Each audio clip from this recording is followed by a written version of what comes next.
Hi, I'm Erica Lukes. This is Expanding Frontiers. I'm happy to be here with all of my friends on a very hot and lovely Friday night in Salt Lake City, Utah. I have been a busy girl this week, as always, digging into things, talking to my colleague Jack Brewer at Expanding Frontiers and the UFO Trail blogspot. We have been working on some research, and we're actually putting together some very cool things, and we'll be investigating that and putting that forward. You can check out our work at expandingfrontiersresearch.org. You can also contribute to our nonprofit, and that is much appreciated. I want to thank the people that do donate to Expanding Frontiers and also the show. Right now, we're just meeting show costs, and it would be great to get a little bit more in there. So I appreciate the donations that are made.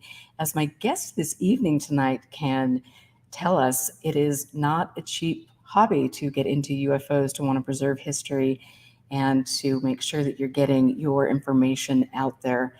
I love this subject. I'm really excited about Expanding Frontiers and the directions that we're going, which might be a little bit, well, quite a lot off the UFO topic sometimes. But I have such a great crowd with all of you. It's just nice to know that you will follow me and listen to the things that we put forward, even if they might not have to do with the UFO topic. I want to say hey to Jack, who is in chat, Simon, Jasmine, UFO John Doe, The Earth, Gerald King, hey from Provo. Nice to see you. And you know, it's hot here too. Mystico, Lord Ludacris, Drew Williamson, Peter, Jim. And I also want to give a shout out to Mario, who was here behind the scenes, who has been here from almost day one with my show and has supported me. It means a lot to me. You guys are literally the reason that I'm here almost every week, because I love the times that we're spending together. Michael, how are you? Thanks for your contributions as well to Expanding Frontiers. But I want to, just say I do this because I have a passion. I have a kind of a quest to find information out and to make sure that a topic that I find incredibly interesting, that information is put out in the correct way, and that people learn from the mistakes that I have made, because I've been very candid about that over the years, and that there's a reason for that, because you guys don't need to repeat the same things I have. So anyway, I'm going to bring in Jeff Knox.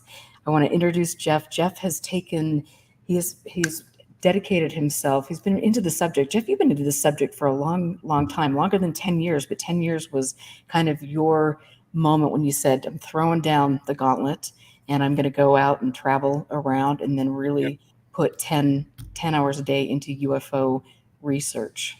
Yeah.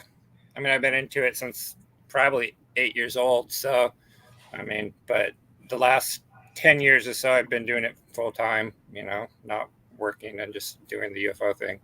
Um, and about 5 years before that, I started to really get really deep into reading and books and stuff again. But I've been studying it on and off since I was a literal child. So, yeah. Isn't that interesting? I wish I had my drawing, but sometimes I'll show it on my on the show.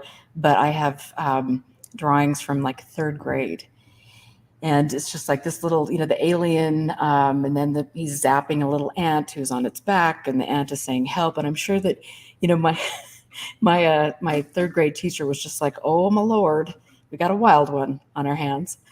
Well, I mean, one of my earliest memories in school actually is like in elementary school, being in the school library reading through weird paranormal books. Like I still have a vague memory of this yellow book that talked about some magical paint that whenever you painted with it, it would supposedly create whatever you painted in real life. Like it's a weird story, but I mean, I was always interested into weird things ever since I was a kid. So yeah. But isn't that cool? And I think that's just such a great part of being a child and having an imagination. And the more I've learned around the UFO topic and the shady cast of characters and the games and all that stuff, it's Mhm. kind of taken that enchantment away from me.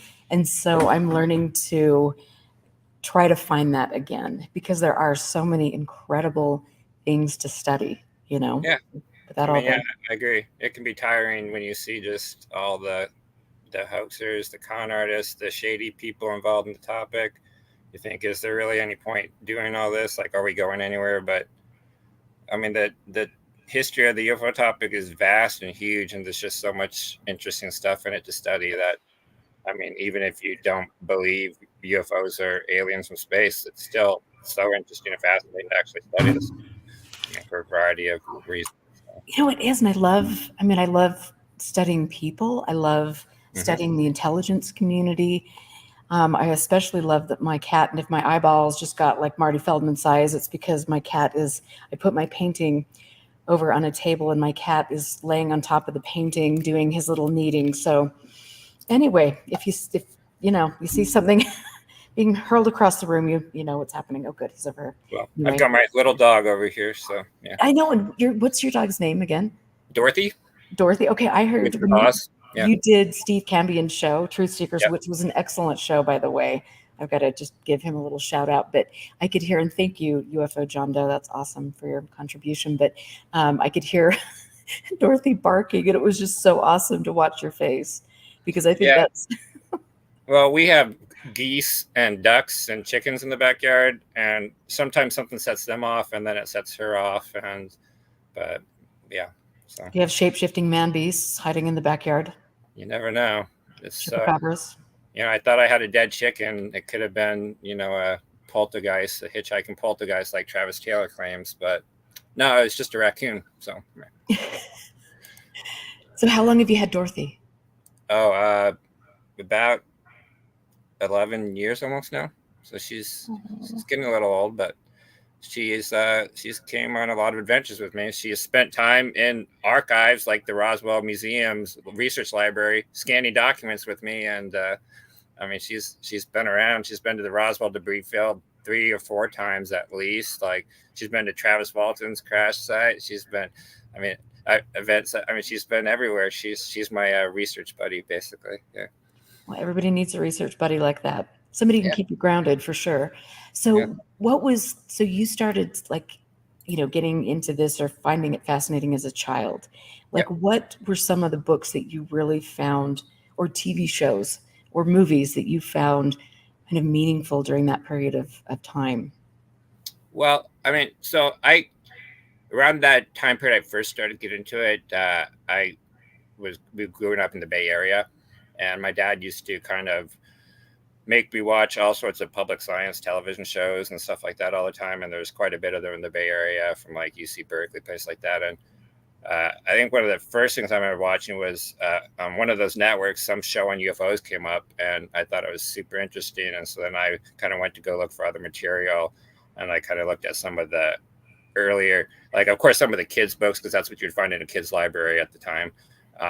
But some of like the Time Life stuff, and like I was a big fan of like the Kehoe books. You know, like Kehoe's certainly got his problems, but you know, I'm actually a big fan of the older books, like than the newer stuff. To be honest, it was just like nonstop case after case, right? Like you look at a Kehoe book or like a Ruppelt book, it's just like case after case after case after case. It's just like a barrage of just like interesting stories that like you're reading about, and I love that. So yeah, that's what I kind of first got into it, and I was really into. I started like the whole computer internet thing at a very young age, like first doing like BBSs, like dial-up BBSs, and started to watch like UFO conversations like on FidoNet and things like Usenet news groups, and then like in the mid 90s started getting to like UFO Mind, which was like a major, like one of the first big UFO websites, and reading things like Glenn Campbell's Desert Rat, you know, like in like middle school and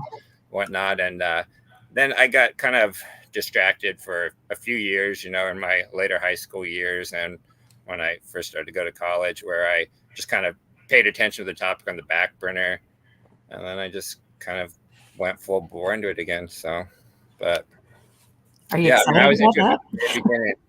Yeah. Do you ever have moments like I do where I stand in my archive and just go, why God? Yeah, well, I mean, sometimes, but it's less about the actual like material I've collected as far as like books, publications, magazines. Like I don't have an issue with the money I spent on that. I've spent an obscene amount of money on like UFO toys and collectibles and Oh, alien cool. stuff and ET things, and And sometimes I wonder why. I mean, I got a bit of a reputation at things like the MUFON Symposium and like the International UFO Congress and like the Roswell gift store for basically being the guy that comes in and buys almost everything they have and leaving with a literal carload full of stuff, like, and having to have help with bags to carry stuff out. And I would do this like every single year. So I've got stuff from like these events, right, where I've literally got dozens of the exact same thing, right?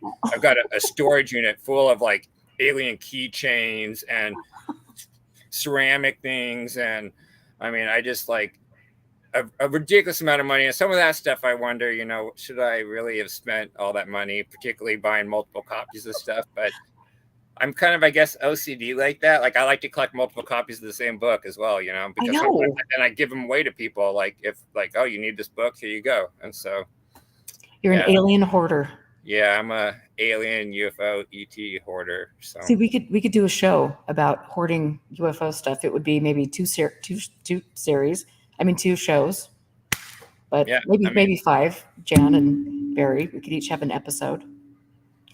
yeah, I mean, I'm not, I'm not quite like Jan. I hear he has like just file cabinets, rooms of file cabinets and files and stuff. And, but yeah, I have so much stuff I have to get a storage unit to kind of like keep it all in, like, and then I've got like my rooms look kind of like a mad professor's office, right? I've got like stacks of books and papers like 5 feet tall, you know, in various places, like because I'm a paper person. I like to read like with my hands. I don't like to read on the screen.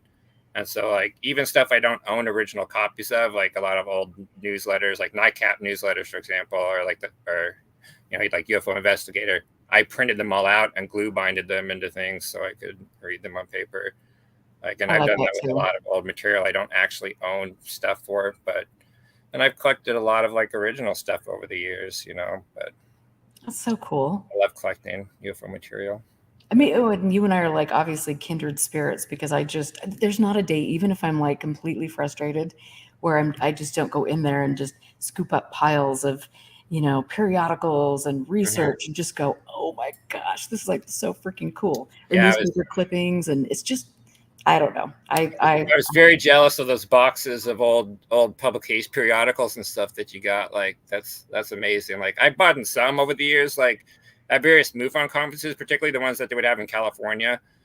They would there'd be like a guy that would always sell a lot of those old magazines and like old books. And so I collected quite a few from those conferences over the years, like old issues of like, you know, official UFO reporter, you know, stuff like that, Fate magazine, etc.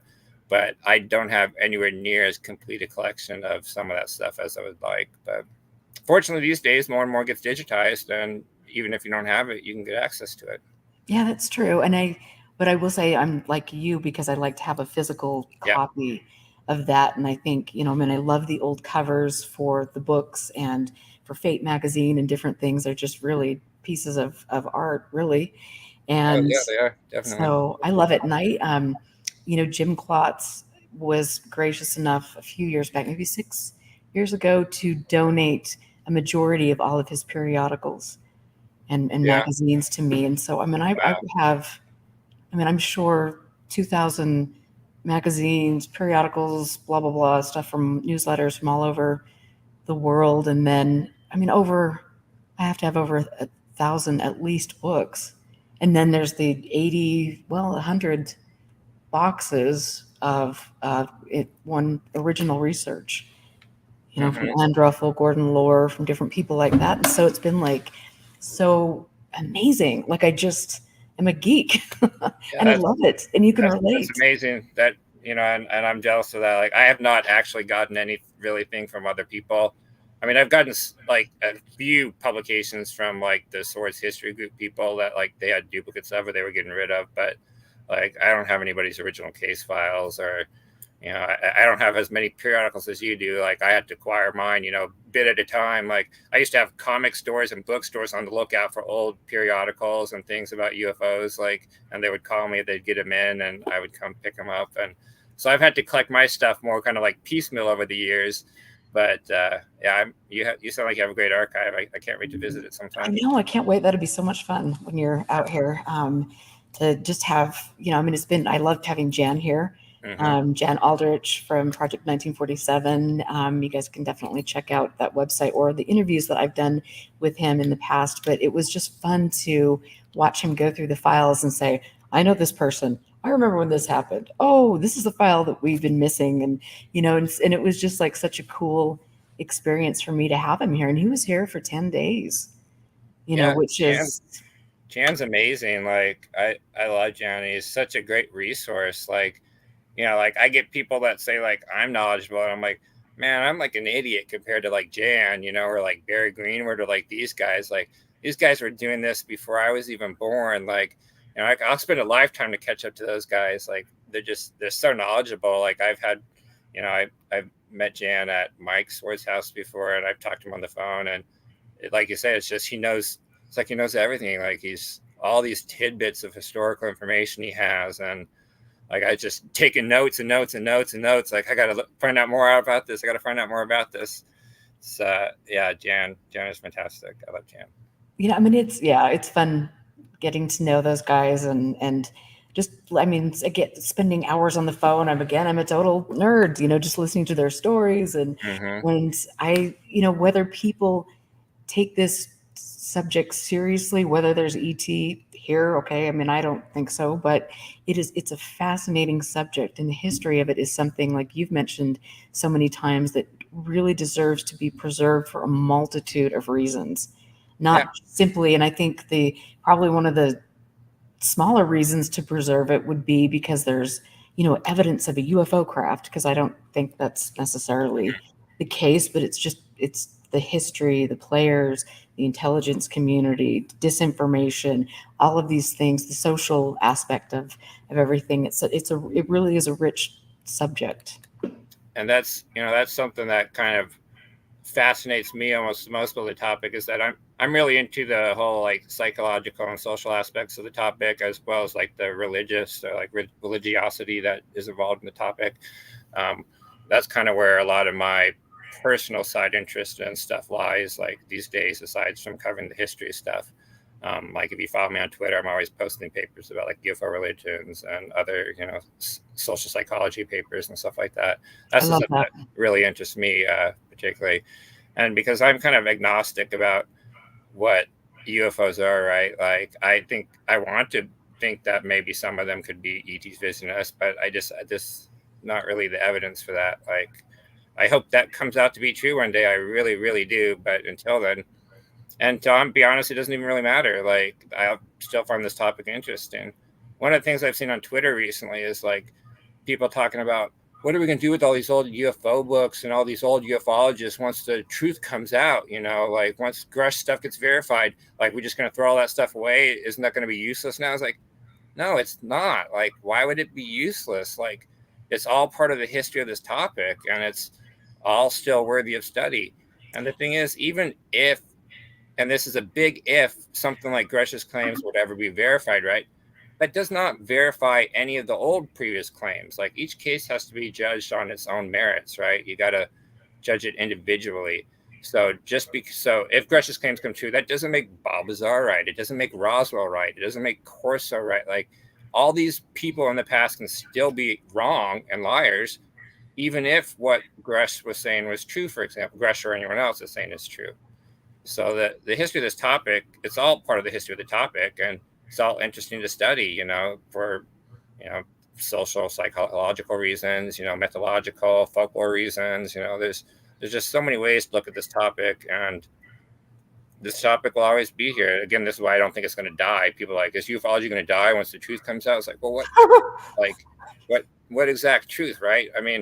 People always see things in the sky they can't identify. Like there will always be stuff to investigate. Like, again, even if you prove that there ever was some ET visiting us, like that's not going to kill the UFO topic. Like the UFO topic will never die. It's ongoing, perpetual cycle. It repeats a lot. It goes in loops, but it'll keep going. You aren't kidding about that. Oh my Lord. Wow. And Serpo again. Here we go. MJ12. Yeah, we get the same. Oh yeah. Everything comes back again. It's like, the UFO topic is Zombieland, right? Like things that should have died a long time ago just keep coming back up from the grave and just keep trotting along. It's like, It's a bit crazy, but Yeah, it is. It is. And I think it's interesting, that you mentioned that, okay, we've, if we find out if disclosure is like seriously here, then we don't need any of the UFO history and forget the old timers and yada, all this nonsense. And it almost to me parallels what we're seeing with the book burnings taking place all yeah, over the country. It's like,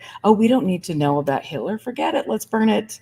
We don't need to know it's about, important. you Yeah, know what I mean? And so that really does kind of parallel what's going on. And it does make you wonder, are there people in organizations involved in promoting the conspiracy narrative and also, wanting to upend democracy? I don't know. That's a deep question. We don't have to go into that. But anyway.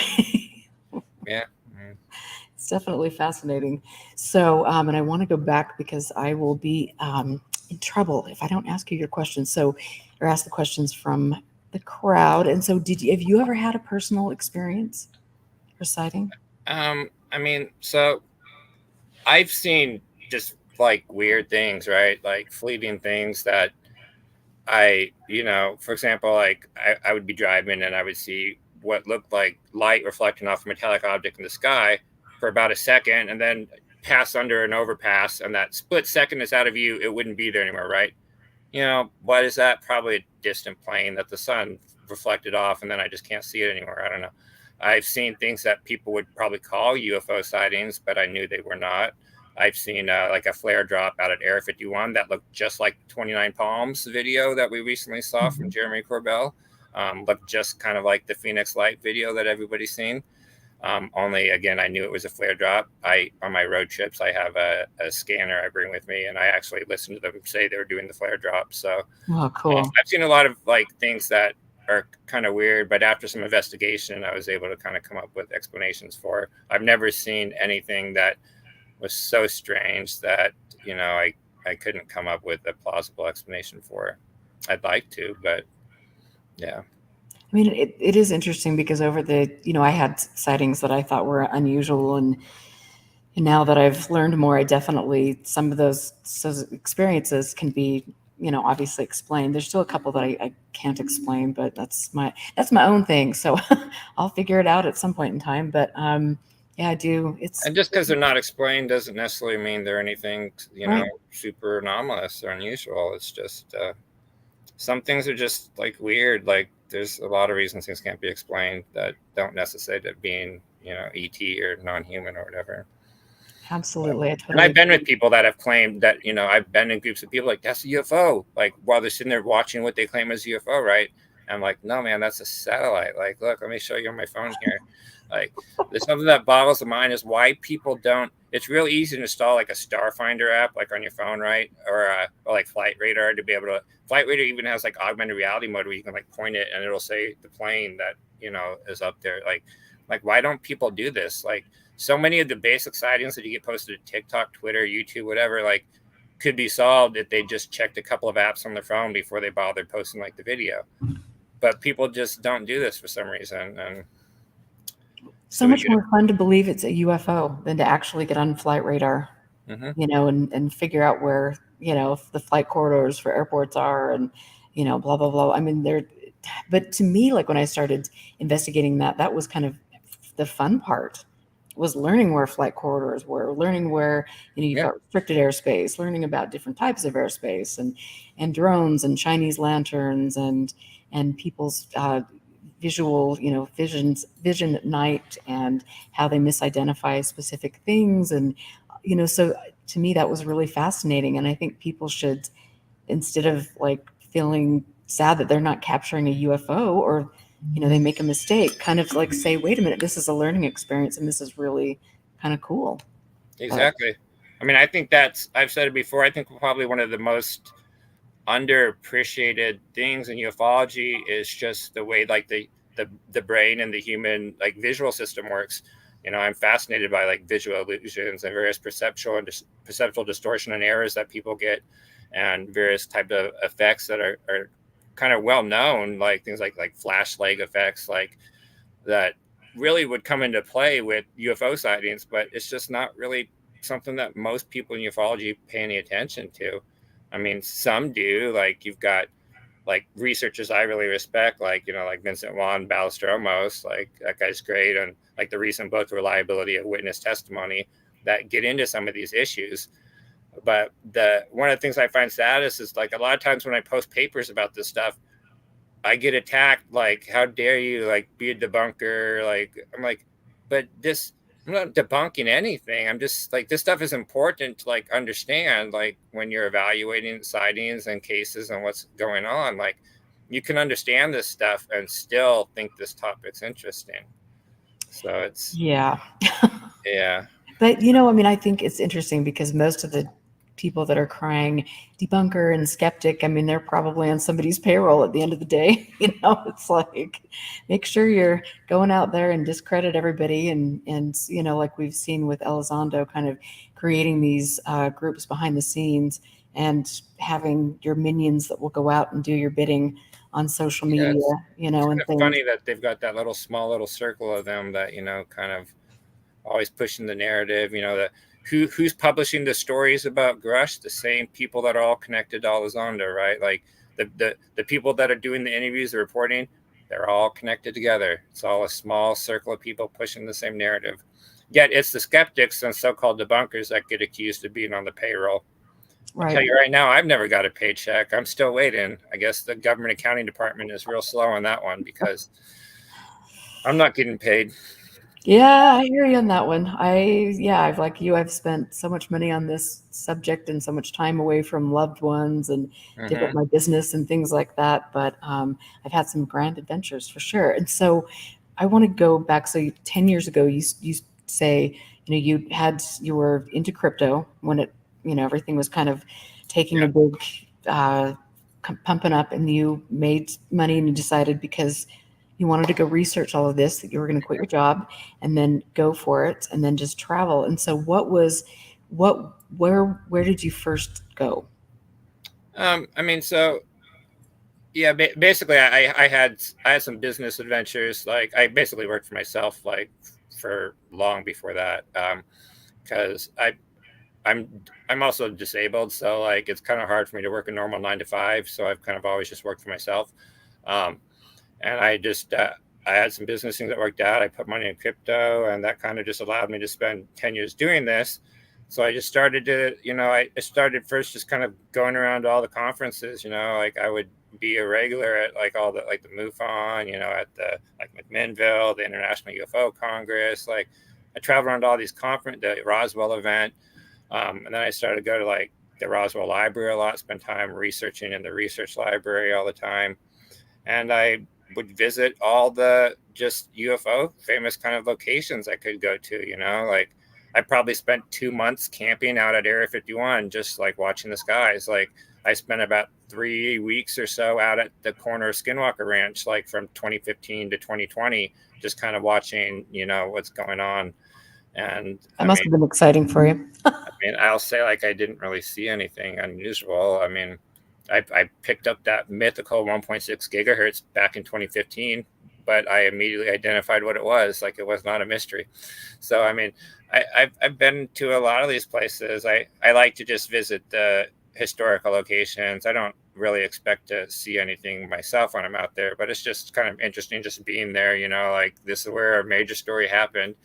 And so I just traveled around to all the kind of UFO locations I could think of, the UFO Watchtower in Colorado and staying out there Cool. overnight. And I spent most of, until COVID, I'd be out on the road most of the year, probably 80% of the year driving around, doing research and going to sites and going to conferences and collecting material. And That's so fun. I mean, and it is fun to actually like stand, in a place where you've heard all of these stories. Mhm. And then it's either like, wow, this is so cool, or oh my Lord, this is kind of dorky. I mean, it's And I like to travel anyway, so it's obviously. like it's cool just to go out to like these places, like the Travis Walton site. Like I don't really necessarily think he was abducted or anything like that, but it's a beautiful place with wild horses. Like Dorothy got into it with a wild horse out there, and I bet. this it's. I particularly like the Southwest a lot, like So Utah and New beautiful. Mexico, and I don't do 100% UFO stuff on my trips. I'm also a bit of a geology nerd, and I like to visit like places that I like interest in archaeology and anthropology and stuff like that.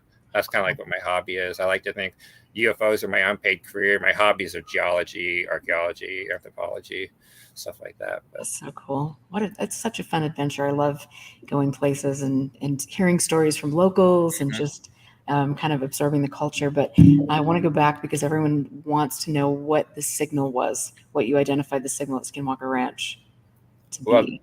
so like the 1.6, right? So Yeah.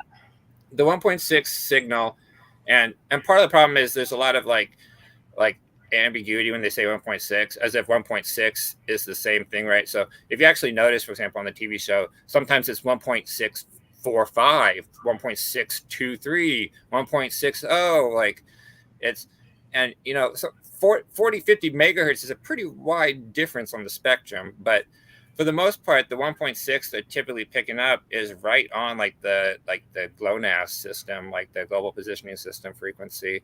I think in some cases it could also just be a feedback error. So the software-defined radios that I've seen them use on the show, particularly in the earlier seasons, were just these really cheap RTL SDR devices, and they kind of max out at 1.7 gigahertz. And so once they're starting to get up to 1.6, uh, they start to get problems, and they're not as well insulated, so they get a lot of feedback.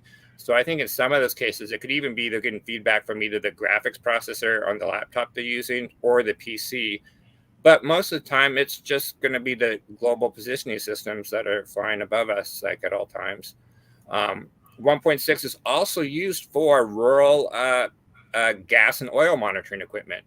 So, for example, they've got one back at the time. I actually traced one of the signals to a monitoring station that's not on the ranch. So I've never been on the other side of the fence. It's private property, and I don't trespass. But there's a spot they kind of called like the UFO watch spot that was kind of like this dirt turnoff on like the other side of the fence, and like I would just kind of pull in there and like camp, you know, in my car, and it's also kind of an access road for the oil and gas companies. Yeah. And there's like the monitoring equipment that monitors like the wells and stuff, and those can use it. 1.6 is also licensed out for first responders, for rural like first responders, like ambulances and stuff like that. So whatever it is, it's a human signal. It's not anything unusual, right? And you can pick up the 1.6 signal anywhere. Just to demonstrate it, last summer I picked it up in my room here, and I posted a picture of the screenshot because I always travel with my own software-defined radios, and I've got everything from the RTL ones they use to nicer ones like Hack RF ones, Blade RF ones, like that are a bit higher quality and better equipment. And you can pick up that signal anywhere. It's not that unusual. And I started watching the news show, the spinoff, right? And they're also picking it up basically everywhere they're going. I mean, so this just kind of shows like it's a human signal. And I'll tell you, I talked to Seth Shostak, at SETI after they had him on Skinwalker Ranch, and they asked him about the signal, because people on Twitter, and this is kind of how I got on Twitter last summer. I started off with the whole Skinwalker thing. They were saying SETI is now investigating the 1.6 signal. I'm like, no, that can't be true. So I got a hold of Seth, and he's like, no, we're not. Like, it's a human signal that we have absolutely zero interest in. And he emailed me back, and I posted that. I shared that email too. And so it's not an unusual signal. It's normal human, communication signal, typically for global positioning systems that are up in the sky. And people argue, well, yeah, it's not the U.S. GPS systems. Those are more around 1.574 or so.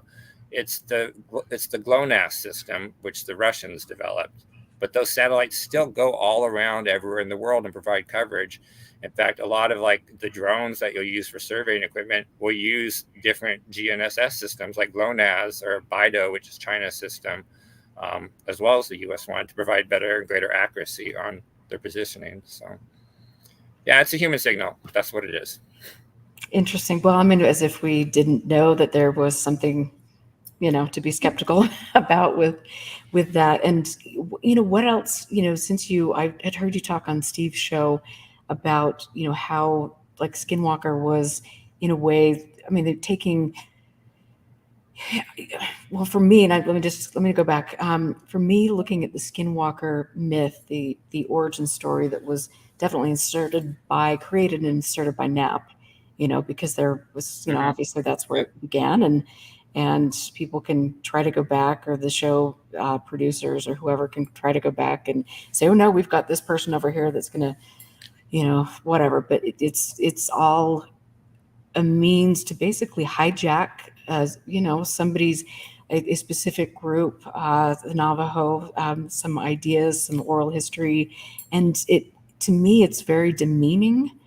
And I don't know, what are your thoughts on that? If I'm making Well, sense. yeah, I agree. I think, like I think it's problematic how a lot of paranormal and new age like communities kind of appropriate these indigenous like ideas and beliefs and try and like, you know, appropriate them. And it's, I'll tell you, I asked people around Skinwalker Ranch, but I talked to some tribal police, I talked to like the neighbors next to the ranch and various other people in the area. And I will say this contradicts what other people claim, like Ryan Skinner has claimed when he's interviewed people. But everyone I talked to says it's bunk, it's garbage. All the tribal police I talked to said it's the stupidest thing they've ever heard of. Like they've never seen anything out there. Like all the native people in the community I talked to out there all said it's all stupid. Like there's no skinwalker out there. There's no, paranormal thing going on. And I don't know how to, compare that to, again, like I say, other people say they've talked to a lot of people out there and they say they have seen stuff and they do think it's all real. But I will say the people I talked to, a few years ago, like all thought it was kind of silly. And because I would talk to the tribal police quite a bit when I'd be camping out there, they'd pull up kind of behind me and just be like, what are you doing out here? Just kind of checking to make sure what's going on. And I'd ask them questions, and like they pretty universally thought it was kind of silly and stupid. And thought I was wasting my time out there. But yeah. I would imagine that would be a hassle for them in a lot of ways, to have people kind of encroaching on their place property. And then also, you see in the in the series, not the spinoff, but it's like people are claiming that there are these sacred sites, on the property, which is just garbage. I mean, give me a break. Okay, Yeah. let's get some stones and toss them in a little circle, and then we're going to pretend like this is something that is sacred. And again, there are, I mean, there are laws in place to protect things like that, even if you're a private owner, if the owner is private, property and things, there are protocols you have to follow with regard to that. And so it's again just Yeah. shameful that here you have people that are claiming radiation, but yet nothing's been reported.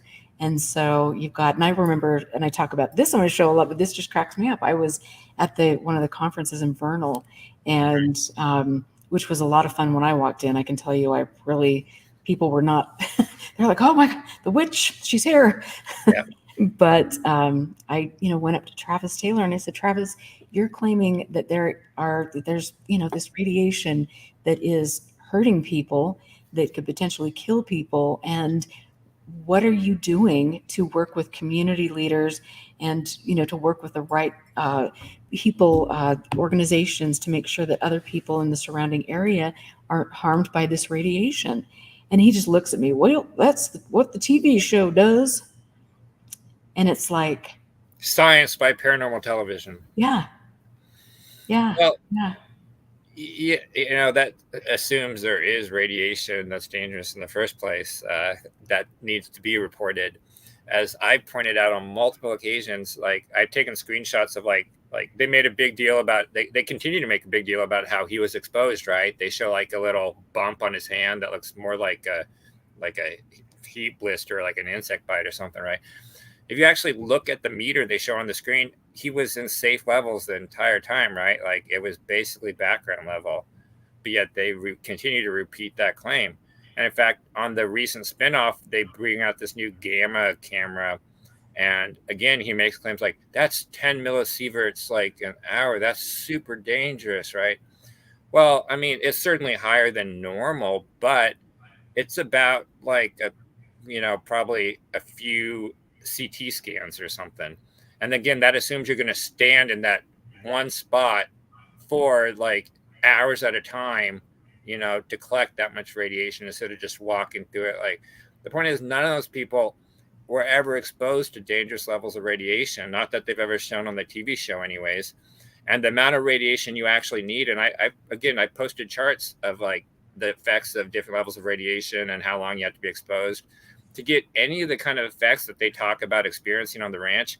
They would have needed to be exposed to exponentially more for extremely long distance periods of time in order to get any of those kind of effects, and they weren't. I think if people are having health effects, it's probably more environmental in the sense Right. of, oil and gas, particulates like VOCs that end up in the air from the drilling and stuff from the oil and gas. In fact, the entire Uinta Basin has like a serious methane leak problem, right? And particularly during certain times of the year, they basically get this ozone cloud over the whole valley because of the way the topology is in that region, where all those oil and gas particles just collect there, and they don't go away for sometimes weeks at a time until a strong wind comes through the basin and kind of clears it all out. So I think what's more likely, if people are suffering ill health effects that aren't psychosomatic, it's probably because of the various chemicals and oil and gas products and mining in the region. And we know from studies in other areas that do oil and gas mining, things that are very common are respiratory illnesses, chronic rhinitis problems, which is actually something I think Chris Bartell says he got at the ranch. And you get things like migraines, fatigue, nausea. These are all things I keep talking about on the show as them experiencing. And these are all common effects of living in areas with heavy oil and gas mining. And the Uinta Basin there, the ranch is literally on what's like called the Altamount Bluebell, like oil and gas field, basically. Like that whole region has got something like 2,000 something like wells drilled into it. So I think that's likely what's causing health problems, not any radiation that they've never presented any evidence actually exists.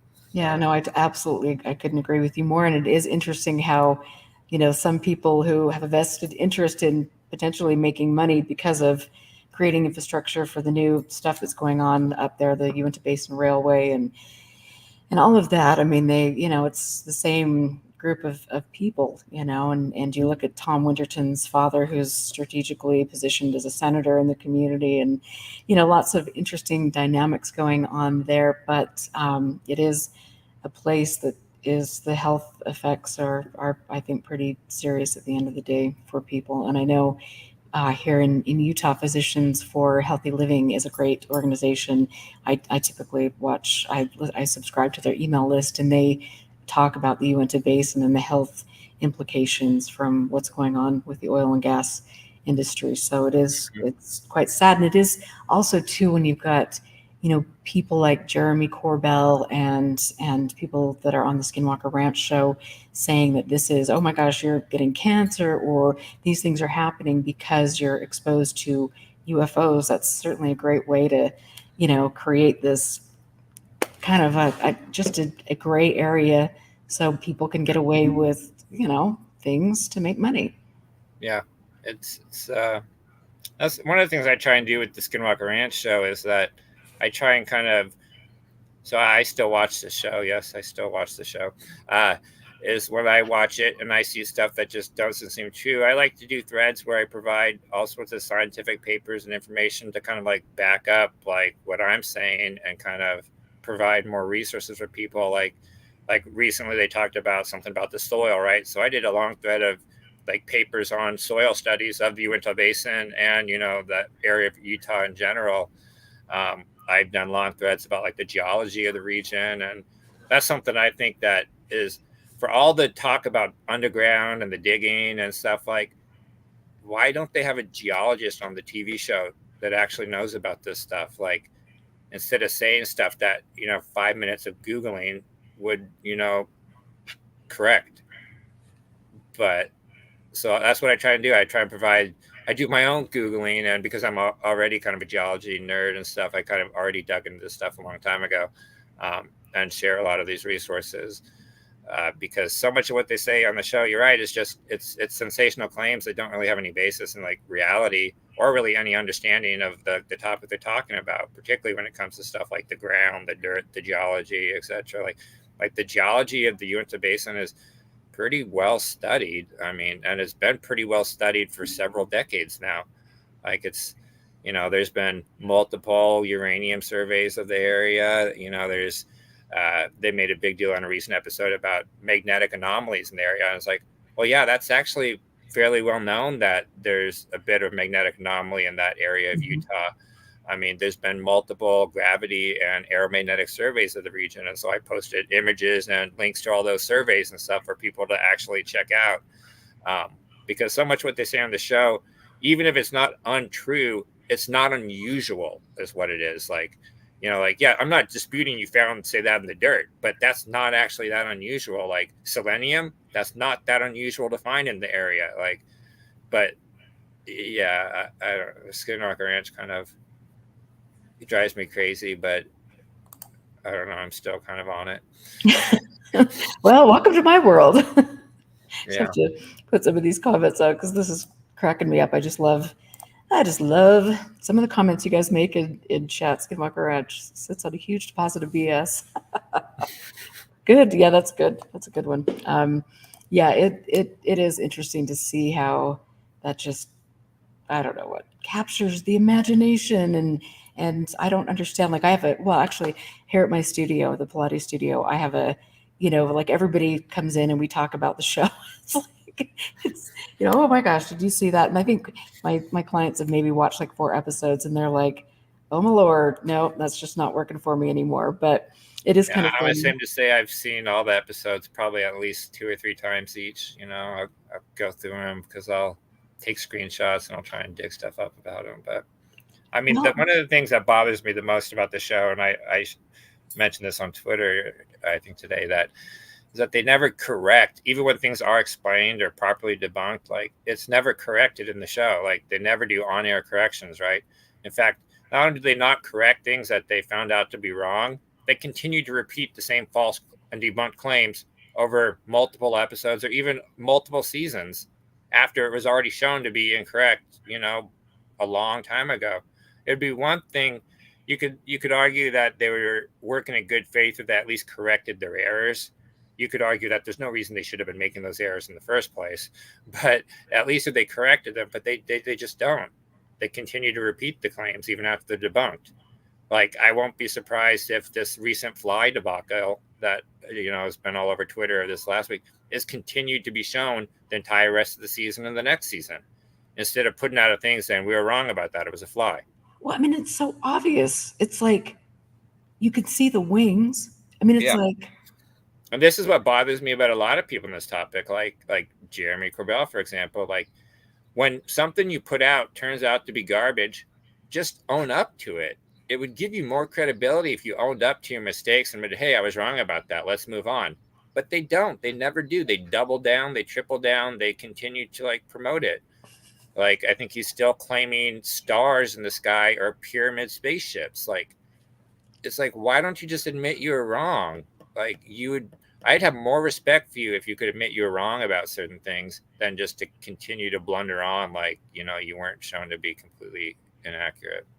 well, and I think I've never understood why they didn't give themselves that wiggle room Yeah. to be, gracious enough to say, okay, wait a minute, there are really great people that are researchers outside of our little group of people that have something to say that could be relevant, and we could all be working together and include, other researchers and people in the community. But instead, it's just like, no, you're filthy swine, you're this, you're that, you're calling, the great Wizard of Oz, a fraudster. And it's like, yep, we pretty much, because nothing Yeah. is factual. I mean, it is, like you mentioned, it has been proven to not be factual, and they continue to repeat inaccurate claims just to make money and continue the whatever the Skinwalker nonsense is. But it is It's not just pretty, Skinwalker. That's the UFO topic in a nutshell, basically, yeah. but yeah, it's yeah, I think that's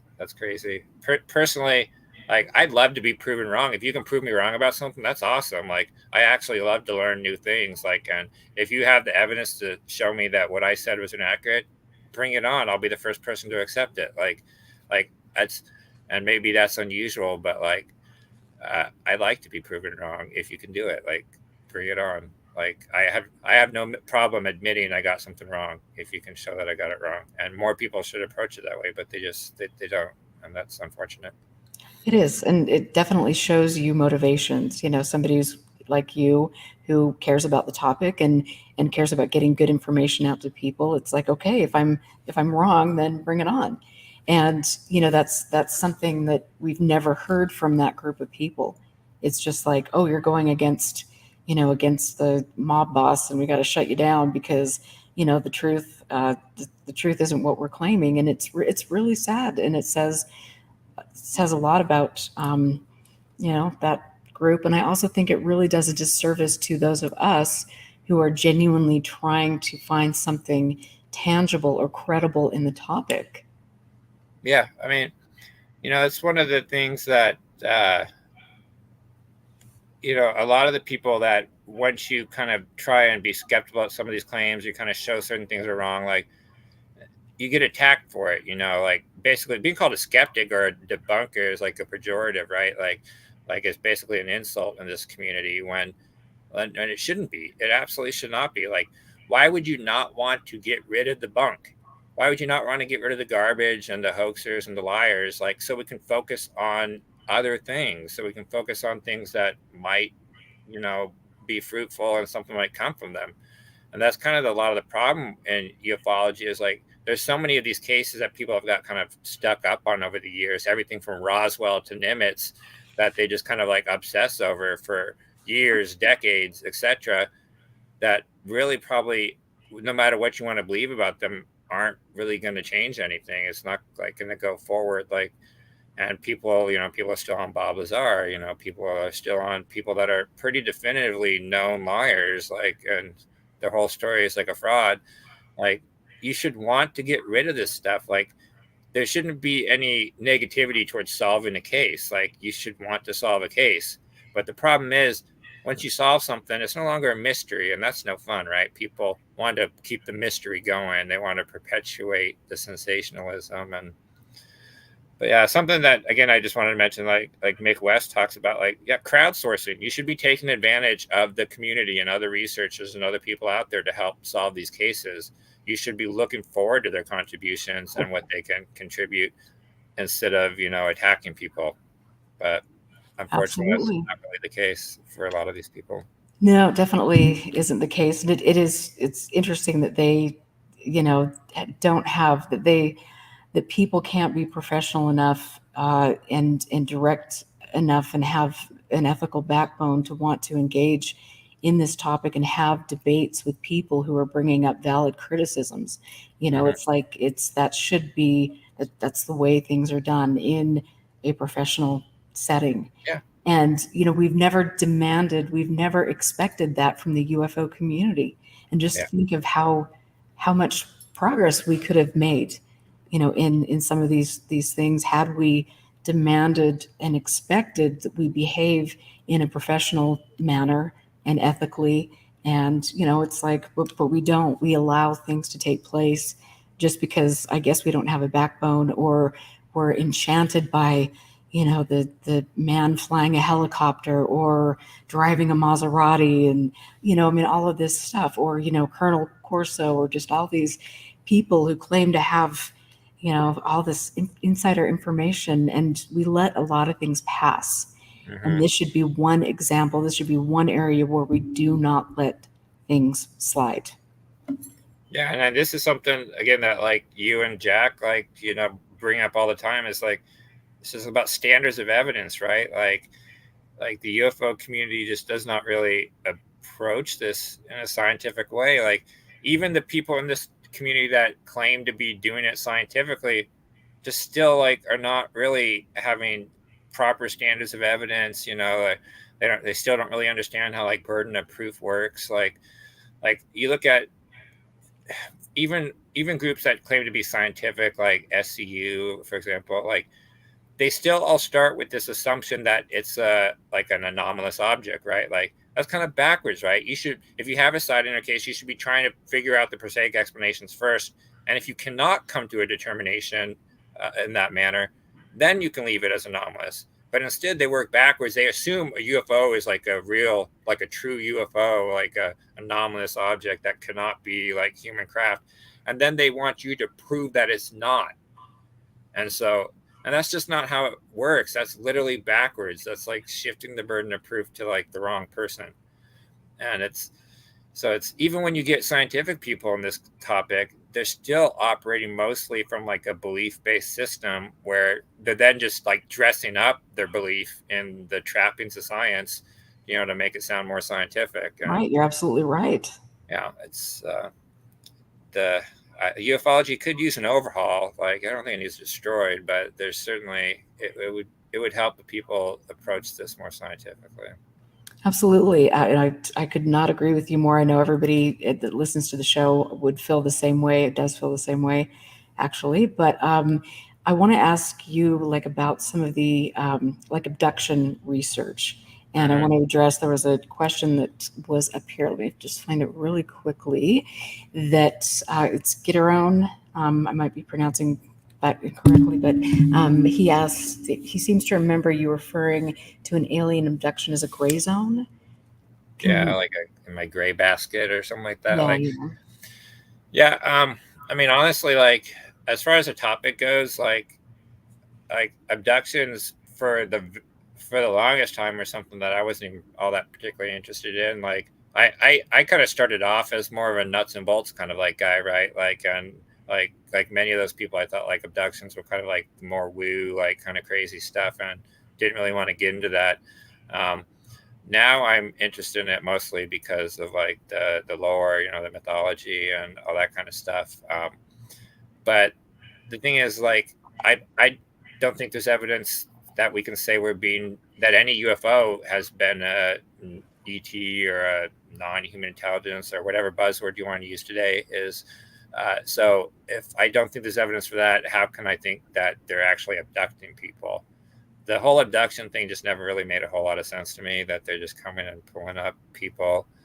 So, I mean, like I say, I'm agnostic. I'm willing to be proven wrong. If you could prove me wrong that somebody was abducted, like, I'm open to the evidence if it exists, but I don't think it does. The abduction stuff to me is more interesting because I'm interested in things like false memory distortion, other psychological factors that come into play. Don't get me wrong. I'm not saying people are crazy because they say they're abductions. This is another problem I think in this topic, is that people have all these like false dichotomies where they think you're either saying they're crazy or it's true. Like, that's not the only option, right? Like, people can be wrong and honestly believe stuff, and they're not crazy. That doesn't mean they're insane. Or like, perfectly normal people can hallucinate, have visual distortions. They can, as somebody who's experienced sleep paralysis, I can certainly see why some people think like that would be an abduction experience. Right. That's a frightening experience, actually. Yeah, it's like, it's terrifying. Like, I've been like laid in bed where, like, you're paralyzed, you can't move, and it's like I felt like there's like entities like in the room, and like somebody coming, and then like the old Hague phenomenon sitting on my chest, and I've gotten this kind of like immense feeling of like negativity, like there's almost evil presence, and like, it's a scary kind of situation. And I've had other kind of like hypnagogic or hypnopompic hallucinations as well. And there's just so many possibilities that don't come down to people being crazy. Like, the accusation of skeptics are saying these people are crazy, they're nuts, they're idiots. Like, that's just not really accurate. That's too simplistic of an explanation. Absolutely. There's so many other factors going on that doesn't come down to people being nuts or crazy.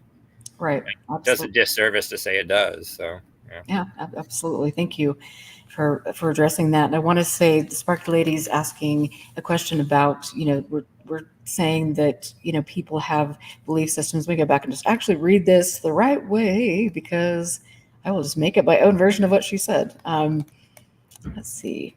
Okay, where is it? All right, an honest question. We talk a lot about how many members of the community of believers not adhering to standards of evidence. Does that issue exist in the skeptical community too? And, I would say definitely. Thanks, Mario, for putting the question up. I would say that there are some skeptics who are as unwilling to look at facts and reality as true believers are. I mean, it obviously is goes both ways. for me, when I see people that are just going to, they're going to live and die on a hill. Mhm. So, but there are people like you and I who are not skeptics. We want good information. Mhm. And that's how everybody should be, on both sides, skeptical, or if you have a propensity to want to think that this is happening. I mean, it should be a grounded and thoughtful approach to things, in my opinion. Yeah, I mean, they're absolutely. Now, again, this is a kind of a word that the UFO community uses incorrectly when they love to call skeptics pseudo skeptics. There are real pseudo skeptics, right? Like, this is kind of one of the reasons why, like, people like Truzzi had like a problem with the word skepticism and decided to use the word Zeticism instead, right? Like, and he started the Zetetic Scholar, publication and whatnot, is because he felt some skeptics were too kind of ideological, like, again, they wouldn't accept evidence, or they were too stuck in their belief that they wouldn't even look at the evidence. And so that does absolutely exist in the skeptic community. Unfortunately, again, when people use the word pseudo skeptic on UFO Twitter, they're almost completely wrong in how they use it. But yeah, everyone, even skeptics are vulnerable to, issues of like belief and what they want to accept and what they want to look at. We all process everything through our own biases and our own kind of perceptual filters, and everybody's immune to it. It doesn't matter how educated you are or how uneducated you are. Like, we're all human and we're all subject to these things. So it absolutely exists in both communities, skeptical and, believers and everything in between. And again, I think that's one of those things that it's not like there's just like two sides, like skeptical or a believer, right? Like, I mean, like, I'm a skeptical individual, right? I wouldn't say I'm a believer, but I'm open to like evidence. It's just I want to see evidence before I accept something to be true. So, and it's because I want to believe, I believe it's important to be skeptical, because I already have that bias where I really want this stuff to be true. I'd love to find out there's alien spaceships, right? Or, we're being visited. Like, I think that would be the most amazing thing in the universe. But it's because I have that kind of want to believe. I believe I need to be extra careful and be extra skeptical about, like, when I approach claims and look at, verifying evidence to kind of counteract that desire I have. Um, I think skepticism is important, that people should, adopt it, and it shouldn't be a negative word in this community, because again, it doesn't mean we don't think there's nothing to this topic. Right. Quite the opposite. Like, every time I'll say something skeptical about a case, you'll get the responses from people that are like, how can you not believe there's intelligent life in the universe? Like, did I say anything about intelligent life in the universe? Of course, I think it's probable that there's intelligent life in the universe. Like, I think that's pretty well accepted by scientists, that there's probably intelligent life in the universe. Like, did I say the whole topic's bunk because I think that, this specific case is bunk? No, I didn't. Like, it's because I care about this topic that I'm skeptical about various claims. Like, again, I think it's important to get rid of the bunk and the junk that's out there. And if anyone actually like follows me, it should be quite clear I do care deeply about this topic. I wouldn't have spent all my time, money, and effort on it if I thought there was no reason to study this topic. Right. Like, quite the opposite, actually. I think there's a lot of reasons to study this topic, for a lot of different approaches to do in studying this topic. So, yeah. Absolutely. I agree. And people absolutely, if you guys haven't followed, if Jeff on Twitter, definitely do that, because he puts out some great threads. I always look at your every day. I'm looking at what you're posting, and I really enjoy like seeing some of the old magazine clippings, or just like some old, I mean, you've got some great information out there. And I think that people like you, Steve Long, who's in chat, who just did a great job on the show a couple great, weeks ago. And I mean, just my, I'm really, there's so many thoughtful and intelligent people who want to address this in the right way. And I really am enjoying like this community that we're creating, of people that aren't going to accept nonsense, and people that want to find actual information. I think there is a really great shift happening right now. As much as I look at some of the Elizondo antics and the, Grush and, all of that clown show, kind of stuff, and just think, oh my Lord, this could totally put the topic back. I'm not, well, not sure if we'll put it back decades. I'm not sure if it was ever. 2 steps forward, 10 steps back for Yeah. every event. Yeah, it's a yeah. I like to think of it kind of as like the skeptical UFO Twitter community. Like there's like there's a decent group of people, those of us that kind of like have an interest in this topic, but we still kind of adhere more to better standards of evidence and verifying claims and have interest in that kind of stuff. And I think a lot of people would be surprised that actually like a lot of the people that have been in this topic, even you look at people like Jan, for example, like people that are just like legends in this field are so much more skeptical than your UFO Twitter like individual. Like so much of what you see on UFO Twitter, a lot of these guys that have been on this topic a long time think it's just silly and like bunk. Like, but yet they obviously have a deep interest in the topic. Like, in fact, I think if Hynek was still alive, he'd have more in common with the skeptics, even to this day, than he would have with the average UFO Twitter like person that's kind of credulous. Like, being skeptical doesn't mean you don't have an interest in the topic, or you don't think it's valid, or that you don't think anything's going on. Like, it just means you're approaching this better. So, Yeah, I absolutely agree. And I always say I don't tag, I don't use hashtag UFO Twitter, I don't engage on that. oh yeah, It's just I a never check UFO Twitter, like the hashtag. Like, I don't think I've ever clicked on a hashtag to see what was going on. Right? yeah. Like, I just started I got on Twitter last summer and I started following a few people, and then I'd see comments from other people I like and I'd follow them. And pretty much my only exposure to that main stuff is that like somebody I follow will end up commenting on one of these more mainstream UFO Twitter characters, and I'll see the post in that way. But yeah, it's I prefer to really pay more attention to the people I follow directly that approach this topic in a manner that more aligns with what I think is a better way to approach it. Yeah, no, I like that, and I feel the same way. So Peter wants me to ask you from Shadowy Spectrums. I have to say, Peter does a great show, by the way, and he's down in Bogota. But he wants me to ask you about your research, your 2 years of research looking into Bob Lazar.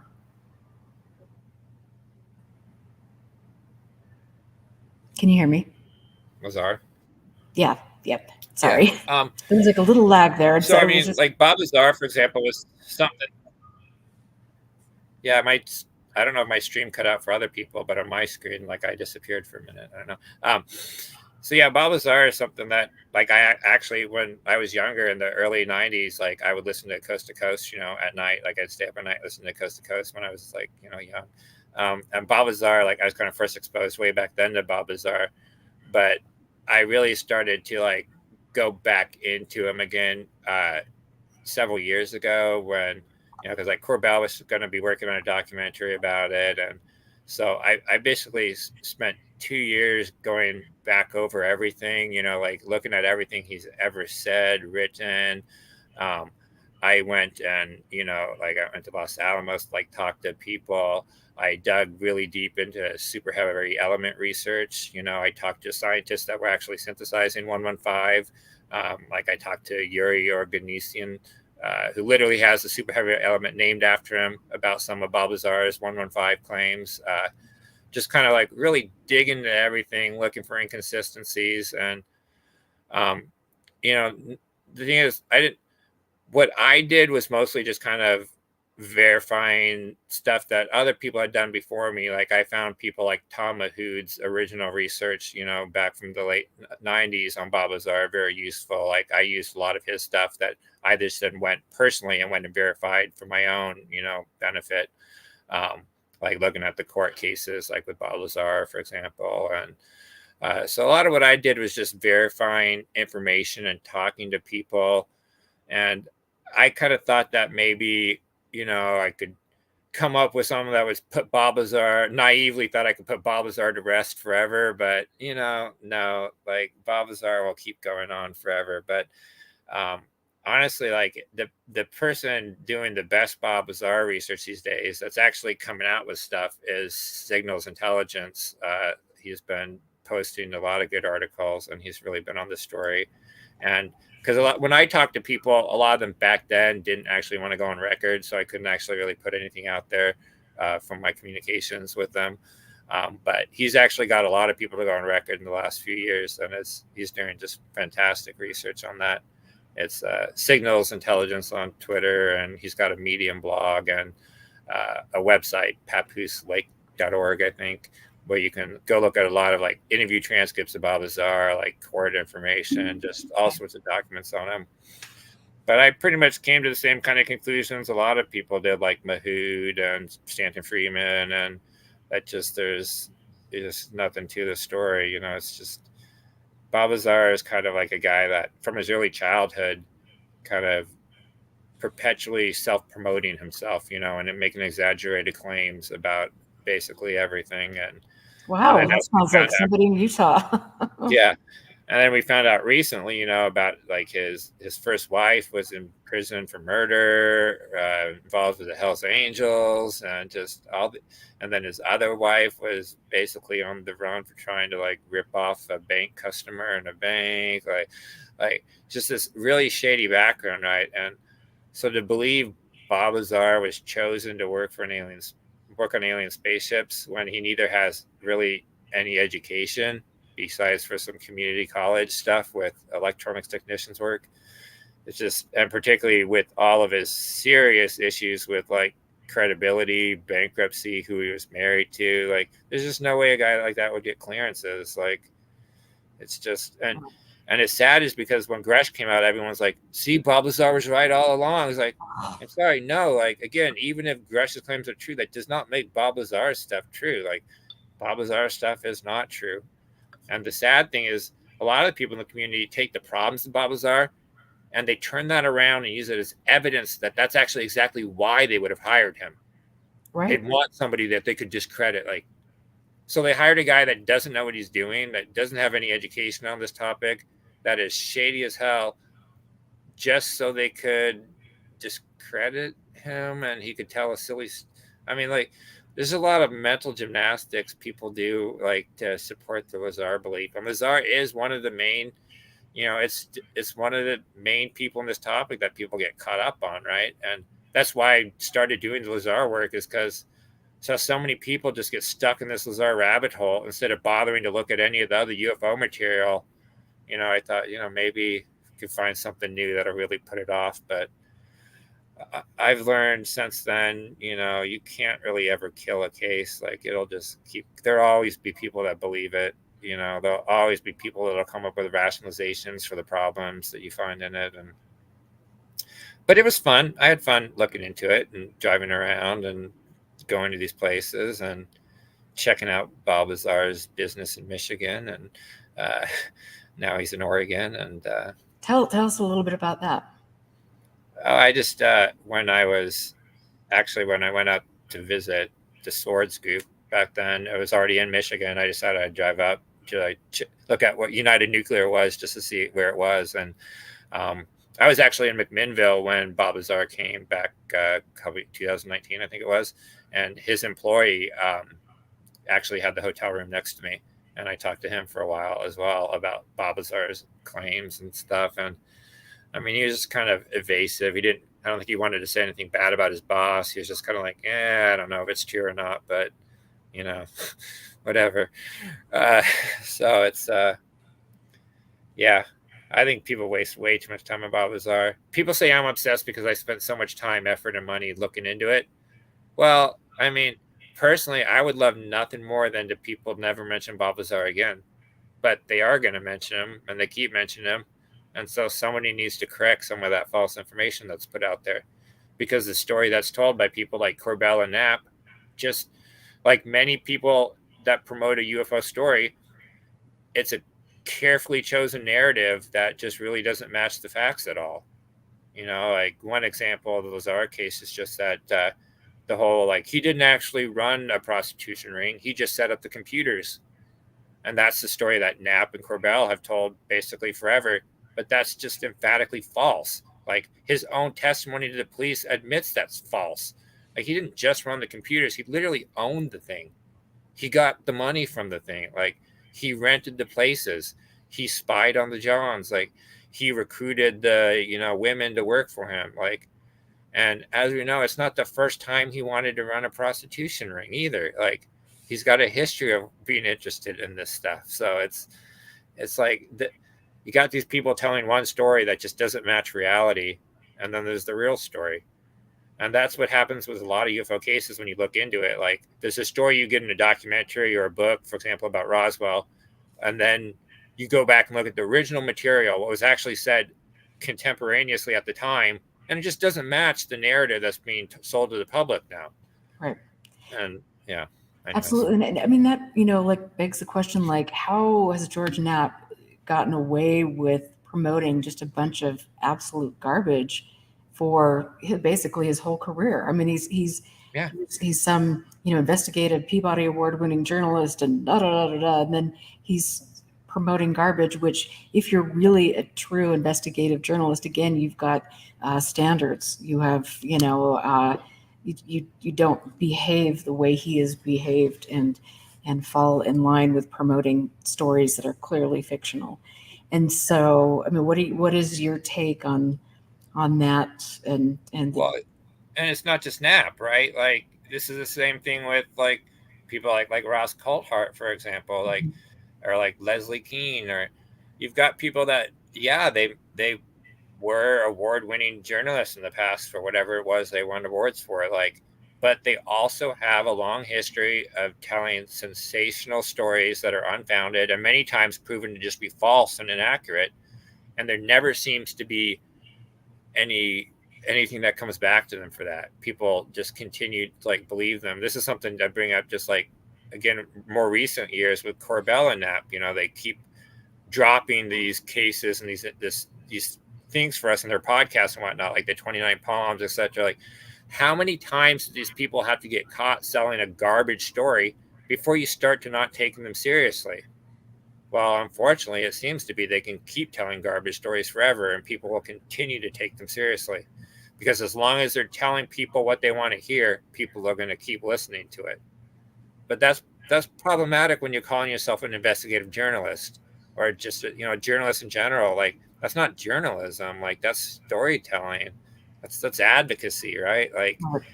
Like so many of these people that they talk about being UFO journalists, they're not journalists. They're basically PR people.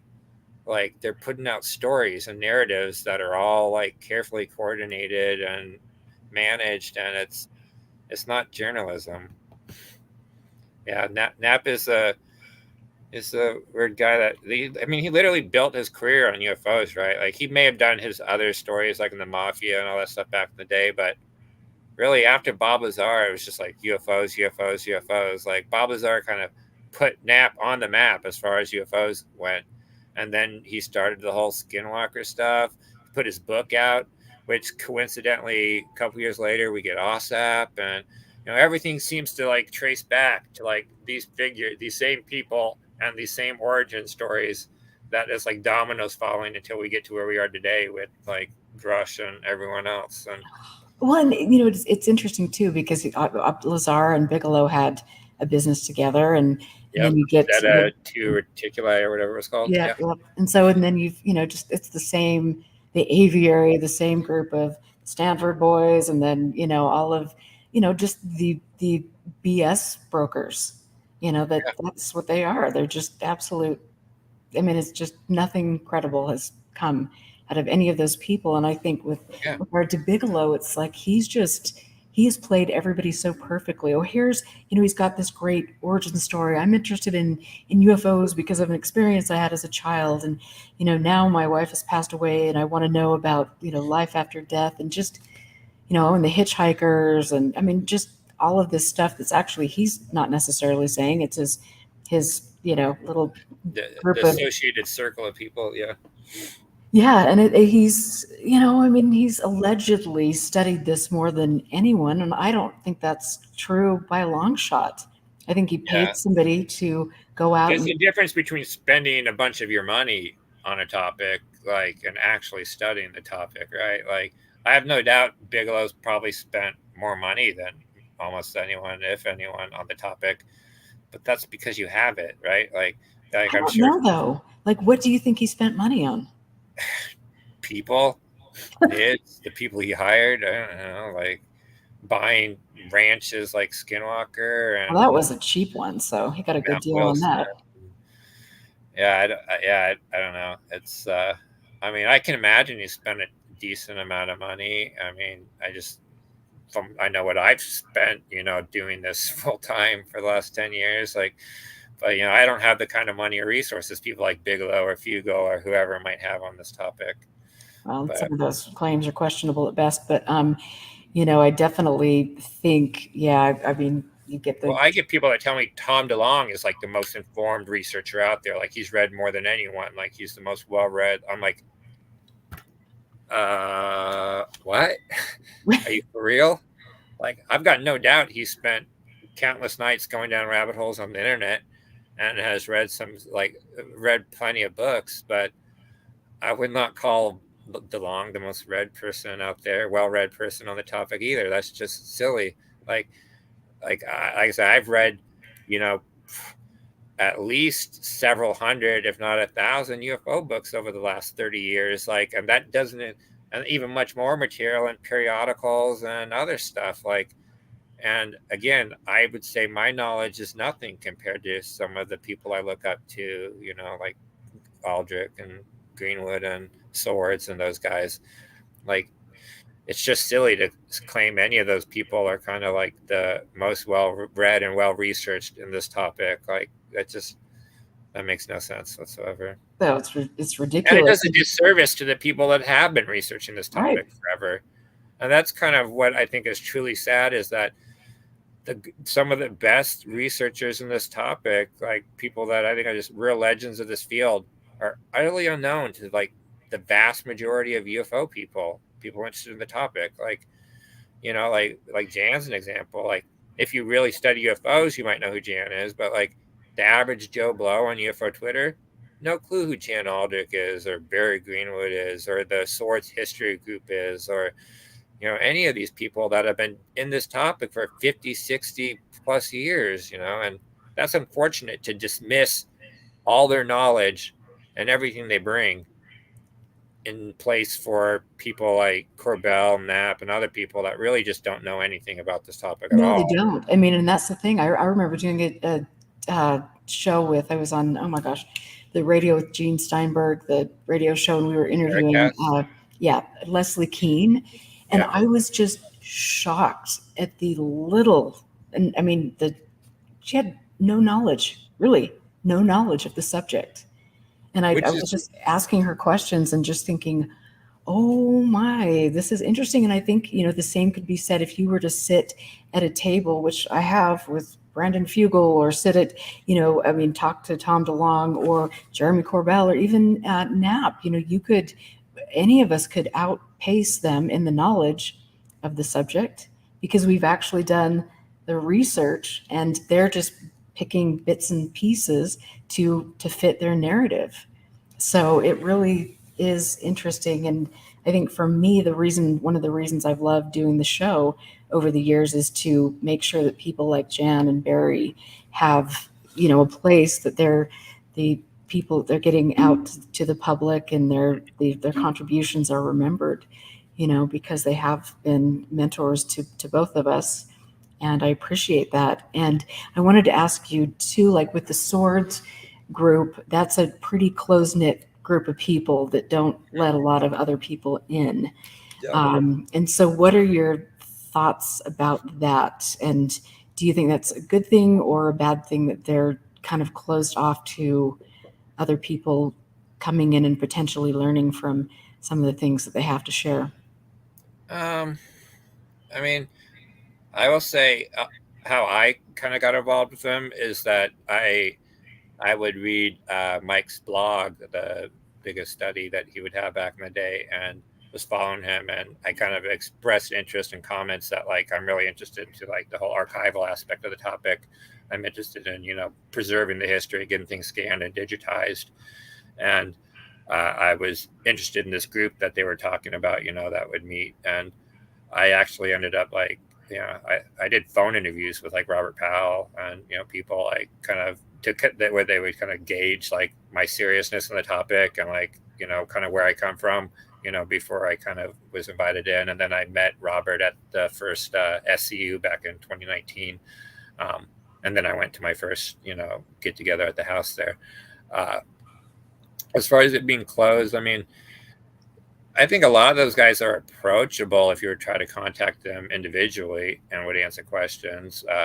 But I mean, I think it's one of the reasons is that they kind of just want to keep it to people that are really dedicated to this topic, and that are not as, I guess, credulous as a lot of the people in this topic are. But in a way, it does kind of limit, resources that people have access to, because a lot of those guys they're not really even on social media, right? Like Jan will get on Facebook. Like most of those guys aren't on Twitter like at all. And really, email is like one of the only email and phone calls, for example, is like really the only way you can communicate with those guys.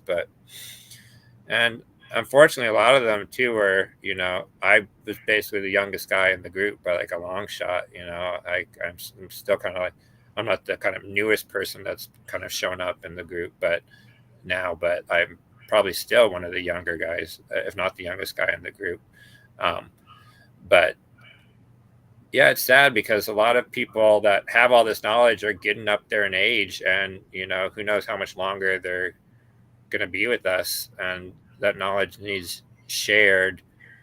But again, I do also see the point in kind of keeping it a close-knit group, because you don't want to turn it into like a UFO Reddit forum, right? Where just like it's just overflowed with people posting nonsense all the time. Yeah, it's something I'm kind of on the fence about. Like, it's the same thing with certain like other, like there's a lot of kind of private research groups, communities, discords, Facebook groups, etc., that are kind of private. And it's not so much that, and a lot of people like get mad about that because they don't like the secrecy. But again, like I said, it's not really about secrecy. It's about keeping things on topic and serious. But there does need to be some new blood brought into those groups, I think. Get some of these younger guys in, And women. And women. Yeah. I'm sorry. Sadly lacking. When I say guys, it's just a bad habit. I just kind of mean everyone. Well, it's true, though. I mean, it is true. Yeah, it's true. Yeah, it's definitely true. I mean, it was nice seeing you on the Zoom call. I was so excited. Yeah. Really, I was like, yes, and that was thanks to Jan Aldrich, and I was really appreciative of that because I've heard, I've read books, I've read papers by all of these people, and I've had conversations with some of them over the years. They've been on my show, and so it was very cool for me to finally see people's faces and to hear people talk, and that's a good thing. And I would hope that after so many years, for me being willing to, like you, put my own money into this and try to put the best foot forward to get Barry's story out, and Jan and all these people, that I wouldn't have to try so hard to earn my place at a table where I should be. I'm kind of surprised that you weren't there before I was, like, to be honest, like, because that's how so I actually, I'd seen you at conferences before, like, years ago and whatnot, like with MUFON and things like that.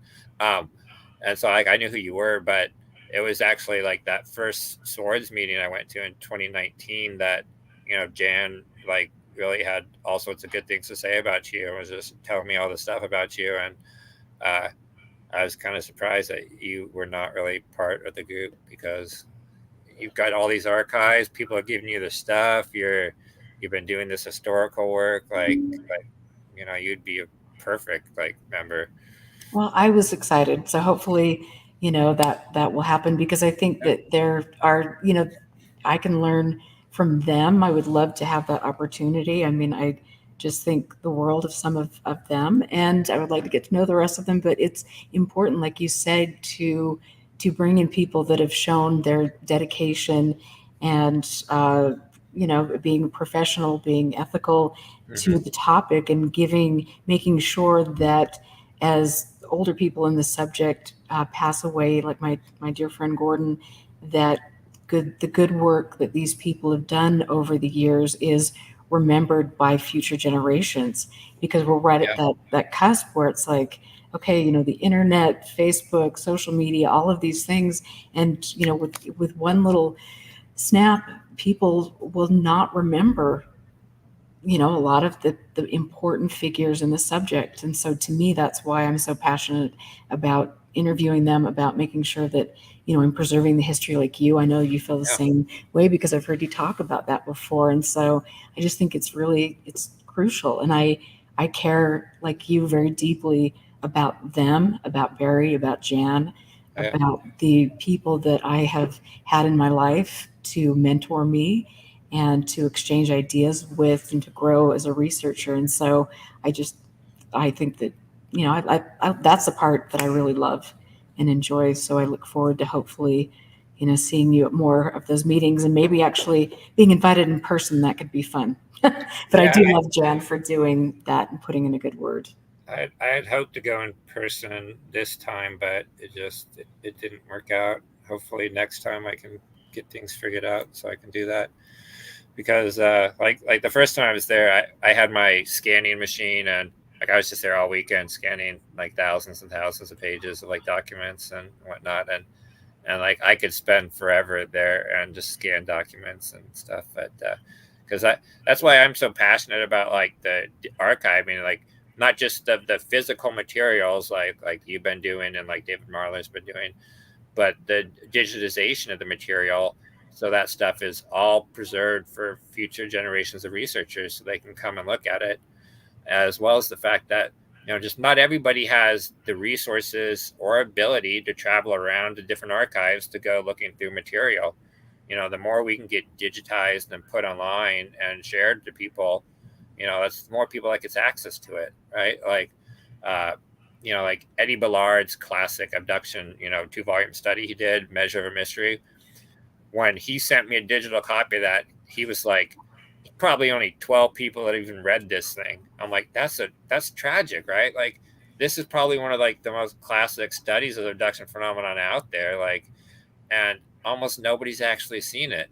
And fortunately, I was able to get permission with Isaac, and I gave Isaac a copy of it, and it's now up on the AFU website, so everybody can go look at it.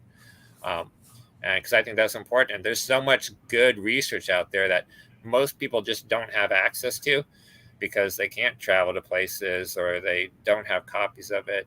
And that's kind of one of the reasons why I do my post, right, is that because of my involvement with like the Source History Group, and because I kind of, I don't know everything about this topic, not by a long shot, but I consider myself a good kind of like a research librarian. Like, I know how to find the stuff about the topic. Like, I'm really good about knowing what's out there generally and where to find it, even if I don't know it.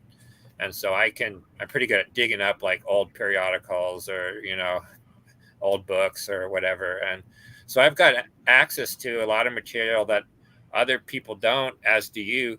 Just, that's not bragging. It's just like a factor, just because of the people we work with the stuff we've been given access to, that I like to share with people. And so that's, so I put a lot of stuff out with my posts that I can. So that's cool. Good for you. And, I know that when Jan was here, he was talking about how great you are, and just really had nice things to say about you and your work. And I think that it is very exciting for him to know that there are younger people that are taking this seriously and wanting to join in. I mean, because it, like I said, it was a really powerful thing to have him here.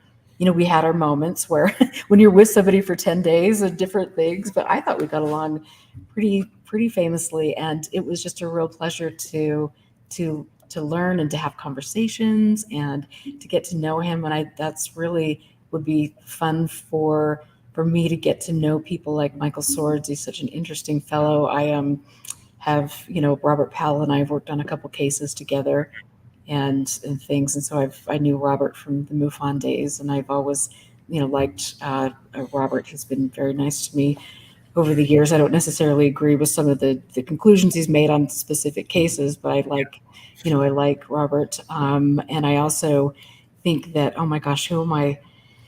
Okay, who was like totally having a mind cramp at the fellow from that was one of the authors of Richard Theme. Oh yeah, Richard Theme. Yeah, like I love Richard.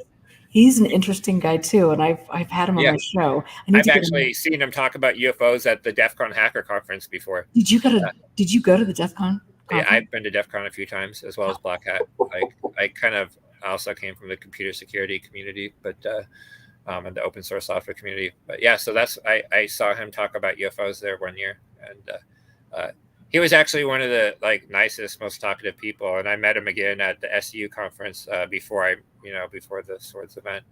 Yeah, Rich is great. I like Richard Theme. There's so many great people in that group, and that's like when you go in person, like I just like sit there, like I'm like a sponge. I just like want to sit there, be quiet, soak it all up, like they're just dropping stuff left and right. I'm just like, I just want to soak it all in and listen to all these guys' knowledge about this topic. It's great. Yeah, it's really fun. I mean, and I love that too. I remember going back to with Tom Tulane and Jan and visiting Gordon Lore before he passed away and things. And it was just like so much fun to sit there and watch them banter back and forth and then talk about, well, did the CIA end NICAP and watch the differences of opinions between Gordon and Jan and Tom and then just sitting back just going, whoa. I mean, there aren't a lot of people like us in the world, but it's fascinating. Tom, he kindly sent me a copy of the signed historical proceedings. He mailed me out one of the print copies of it, for free. Just, at his own dime, he sent it out to me. I was like, oh, that's nice. That's cool. And he has the great website of the Minot case, the 1968 Minot case, where with all the historical, because he did all those historical oral history interviews and stuff with Jan and people that, there's so many people in that group that just have so much knowledge that it's great to listen to them all. Yeah, and Tom is really, I mean, I think you would ask anybody, I mean, do most people know who Tom Tulane is? Probably and most not. people would not know who he is at all. And he has done an amazing job over the years to go out to people's places and interview really important figures in the subject. In fact, he shared with me the interview that he did with Junior Hicks. He came out here and interviewed Junior, and that was a really wonderful interview and nice to see. He's a great filmmaker, actually. So hopefully someday we can see all of his work. I don't know if that's available. Do you know if it is? I don't, because there's been a couple oral history interviews they've done that I've seen referenced in documents that I've actually wanted to get copies of myself because I couldn't find it. There's just a lot of stuff kind of like listed on the SIGN website, like Project 1947 / the SIGN Historical Group website, that stuff that they've got in their holdings that I don't have copies of or have access to that I would like to get access to.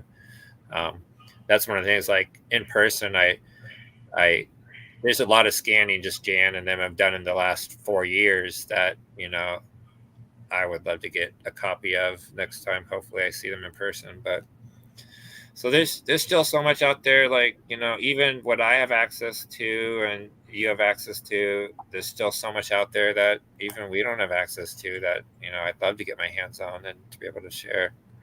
And I mean, I would too. And I think it is interesting. And I've kind of tried to bring this up, and this would be something that I think all of us should have like a Zoom meeting and talk about, because there are specific places where, research or archives holdings are going. And what is the intention of the archivist? Is it to look through the material, discard portions of the personal correspondence because they're looking for the UFO case that will make or break the subject? What happens to the rest of the material? Because there are people like Tim Beckley who was just a wild and crazy guy who, probably at the end of the day didn't have a lot on, a solid UFO case, but his information, his work, I believe, would be very relevant to what I'm trying to look into. And so, how do we make sure that we're, if somebody's interested in Andreffel's UFO case in the Los Angeles basin, that's that it's getting to the right group of people. Does that make sense? Yeah. Well, I think that's why I think they should probably do another signed historical workshop like they did that I got this proceedings from, because one of the things in those proceedings are they talk about where certain people's papers are and like what they include and whatnot. And like a lot has changed in the last 20 something years. Like archives have went different places, certain people's papers are in different places.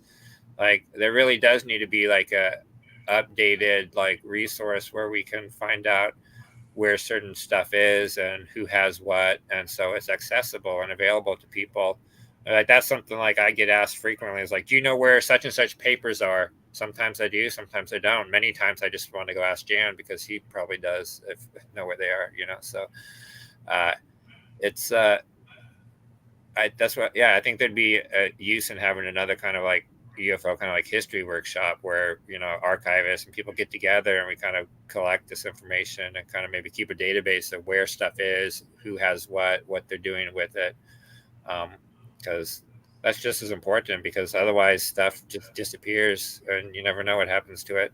We've lost so many good files and people's archives just because like they were tossed when they died and their family didn't want anything to do with it, or they got destroyed in some manner, or you just don't know what happened to it, or they were bought by someone who doesn't want to share it with other Right. people, which really pisses me off. Yeah. uh, like I have, like I said, I come from the like kind of open source software community. Like, so I've always been really big on freely sharing information and stuff being open and available for everyone. And so I don't like it when people hoard stuff that won't share it. And sometimes there's obviously clearly motives for that. Like, for example, if they happen to be a big proponent of a certain case, they may not want you to see the original files because it kind of contradicts the narrative that they're Right. sharing. But I think that's wrong. And unfortunately, according to Isaac, that seems to be a more American problem. There's less of a problem in other countries, like European researchers and stuff seem to be more open with sharing their files. Like here in America, though, there's so many researchers want to hoard, and different groups want to hoard their files. I tried really hard, you know, several years ago, like back when Jan Harzan was still around, to get him to open up the database a bit for statistical studies. And I tried to get Peter Davenport to do that with New Fork, and like Jan was open, nothing ever happened. Peter Davenport had this opinion that it's his. He's like, it's mine. I spent my time and money. I'm not sharing it with anyone. I'm like, What's the point? what? Like that's ridiculous, right? Like research needs to be published and shared and for other people to look over it and check it out. Like it's hoarding data and information is something that's kind of like a big pet peeve of mine. I'm not a fan of that. Yeah, no, I think that's great. And I've got to ask you, like, so what is your background in the computer land of computers and things? Um, yeah, like I said, I started getting on like into technology as like a super young kid, basically, and getting on BBSs and the internet early on. And I actually started looking into Linux before it was even 1.0, back when it was just Linus's project he was working on at university. And so I got involved with the open source software community very, very early on. I had a group called Linux in the Classroom that was advocating the use of open source software in the schooling system. That I actually gave speeches at like Linux World when I was still in high school. They Wow. flew me to New York to sit on panels and talk about Linux in the classroom and the use of open source software in the school system. I was actually invited to speak before a Senate subcommittee on open source software, but I was like 16 years old and I was kind of just nervous about it, and so nervous about doing it. And so I basically sent another guy here in Portland that was also involved to go, and so he went and spoke to them because I was too nervous as a young kid to go do it. But yeah, so I was involved with that for a long time. I helped get a book called Open Sources published. That's kind of I wanted to call it The Open Road Ahead as a kind of a play off Bill Gates' book, The Road Ahead. And it's full of essays about people in the open source software community. You can see me in the acknowledgments there.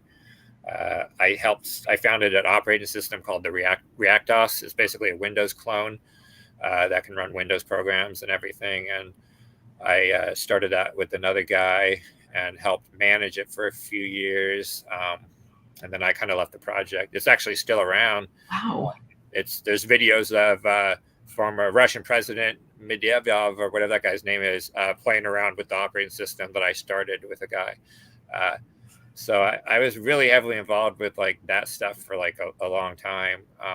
But then I kind of I have so many interests. Like it's hard to keep me on one topic, right? Like I bounce around. Like I went from computer science to studying like neuropsychopharmacology and medicinal chemistry, and uh, I studied all sorts of different stuff. Like I went to school for a bioengineering degree for a while. Like I basically spent 10 years. I started going to college at 15, right? And so I spent basically like 10 years like getting college credits. Unfortunately, I never finished any of the degrees. Like my closest degree, I was like a quarter away from a computer science degree. But then I moved into medicinal chemistry and neuropsychopharmacology for a few years, and then I moved into this. So like I'm just kind of one of those guys that just always wants to be learning stuff and bouncing around to different things. And I'm not as involved with the open source community anymore. But when I was younger, that's what I did for a long time. So. How fascinating. Were you ever involved in I mean, did you ever get on Above Top Secret? You know, I was never an active member there. No, like I checked it, over the years, but I was never really an active member on there. I was never really an active member on, the Reddit communities either. I was more just kind of a guy in the background, doing my research and doing my thing. And that's how a lot of the best kind of researchers are. They're the guys you don't know about, the ones that are just kind of doing their thing, not looking for attention. Because like I'm not looking for attention. Like I don't, if people want to give me attention, that's fine. But I don't do it because I'm like looking for attention. I'm not looking for fame, celebrity, money, any of that kind of stuff. And that's how a lot of the best researchers are. The guys you just don't know about, like the guys that the hardcore UFO researchers know about, but they're mostly in the background and the rest of the people don't. And that's just kind of what I did for a very long time.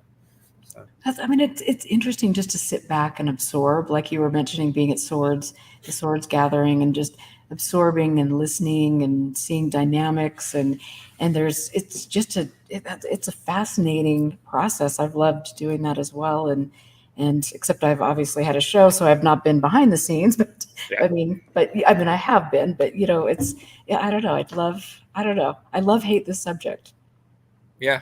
I mean, yeah, I can see that. But yeah, it's been absolutely fascinating. And I want to just like really quickly, because I've got some old books here that you probably have. And I forgot to ask, do you have Mysteries of the Sky? Yeah, I do. Okay. Yeah. Cool. Yeah, Cool. it's in a nice Mylar protected cover too. It's like nice hardback. It's yeah. I've collected a lot of old books over the years. Back when I had plenty of money to waste, I just would go buy all the old stuff. And in fact, specifically that book, somebody had posted about it. I think it was on Facebook. I'm like, oh, I've got that book. That's a great old book. That's a classic. I'm like, really? I'm pretty sure nobody's ever heard of this book. I'm like, really? I know that book. So I guess I'm weird. Like I know a lot of the old books and a lot of the more obscure stuff, but and I probably have copies of a lot of the old obscure books. Yeah, I know, it's so cool. Yeah. I love it. I mean, I just like, look at all my stuff. I love this. I love hate it, but so I'm going to like show you like some old books, and then you have to give me like one word. I want to do this. This is like a new thing I want to do, but I think it'd be interesting. So one word to describe. Oh, flying saucers from outer space. Yep. One word. Maybe a couple. Just give me your thoughts. Well, like I said, I always like the old books like Kehoe because it's just they're full of so many different cases. It's just like a overwhelming, maybe is the word, of the amount of cases. Okay, I like it. Okay, how about this little gem? Oh, Roger Lear's book, Goofy. Okay, then we get Situation Red. We're gonna play the Situation Red game here. Yes, we are. Ooh, Twinners! Look at that, crazy. Yeah. I'll just say Stringfield, like, I think he did good initial research. I'm not as much of a fan of his crash retrieval stuff he got into in the late 70s, but he's kind of a legendary figure with the early Crypho stuff and publications. And so it's been a while since I read these books. So, yeah, interesting. Worth reading anyway. Yeah, definitely. Okay, here's dun, dun, dun. Oh, John Mack's book. Yeah. Yep. Oh, I mean, pass. Okay, last one. Mirage Man. Fantastic. Must read. Absolute must read. In fact, I was just saying a couple of days ago I plan on rereading that book because even though I read it again just a couple of years ago, like it's such a good book. I just recently retweeted a section from that book because it's just so accurate to everything going on right now. It's really a book that everyone in this topic should read. And Absolutely. Mark is great. Yeah, no, I like Mark. He was on the show, oh gosh, about 4 months ago. And yeah, I just really enjoyed talking with him. And I remember being at the UFO Congress and seeing him after he'd given a lecture. And I think he had so much blowback. I think that was the time when Stanton Friedman got up and read him the riot act. And something was going on. And he just looked so down in the elevator. And I felt kind of bad for him, but I really like him a lot. That was fun to see him, and it was fun to have him on the show. So yeah, I've had I need a couple discussions with him about the 1933 Italy crash in the last couple of weeks. But yeah, talk about that just briefly. For the Italy crash. Mm-hmm. Well, it's basically the Italian version of MJ12, right? Like a researcher got mailed a bunch of documents anonymously, these old telegrams, and the main issues is the telegrams don't actually say anything about a crash or retrieval or it being bell-shaped or any of the things that people are saying about it. That stuff actually comes from Pinotti and Lissoni's later book. So they published a book on fascism, UFOs, basically about all that stuff. And they, in the third edition of the book, they got new information from William Brophy Jr. Where do we know that name? The Trinity case guy that was making up all sorts of stories about his dad telling him about stuff. So Brophy told Pinotti that all this stuff about the Nazi bell, how then it was sent to the Americans after the war, like all that stuff we've been hearing from Grush actually comes from Brophy, the liar from the Trinity case. And he didn't get that information until 2009. So the whole case, everything that we're being told about it, isn't actually even in these original documents. And I'll point out these original documents are almost certainly fake in the first place, right? Like I say, they're basically Italy's MJ12. Like they're anonymous documents that were sent to a UFO researcher with no provenance, like no proof they ever came from an archive. A bunch of Italian researchers with CISU, and like Eduardo Russo is in the Swords group. He's with CISU. Basically looked at it. They consulted archivists that are experts on documents from that time period, and like none of these have like the markings that you would expect from an archive.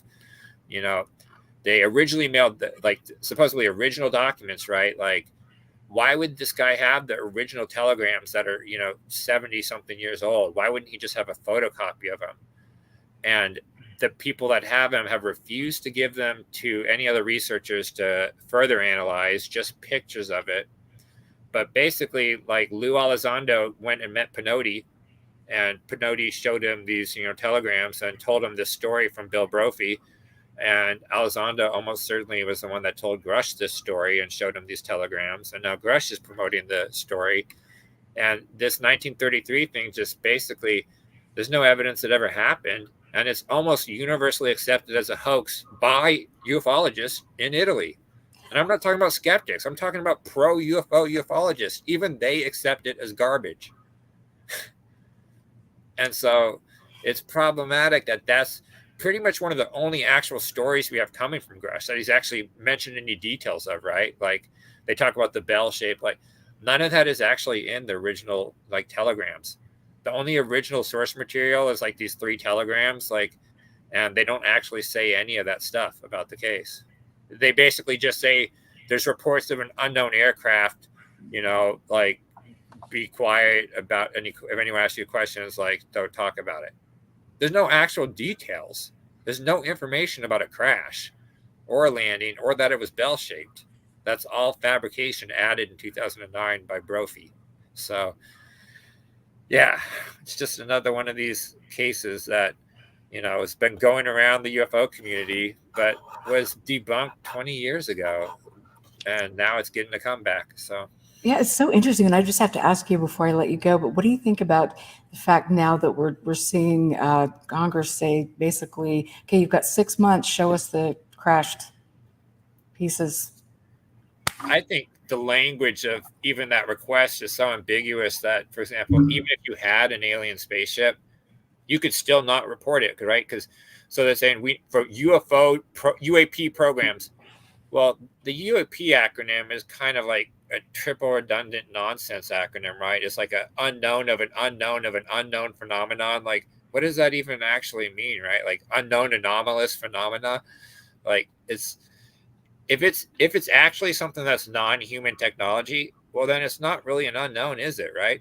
So I could see a way that even if you had a spaceship, you could still get out of having to report it because, well, you just asked if we had any unknown debris. We don't have any unknown debris. We have a spaceship.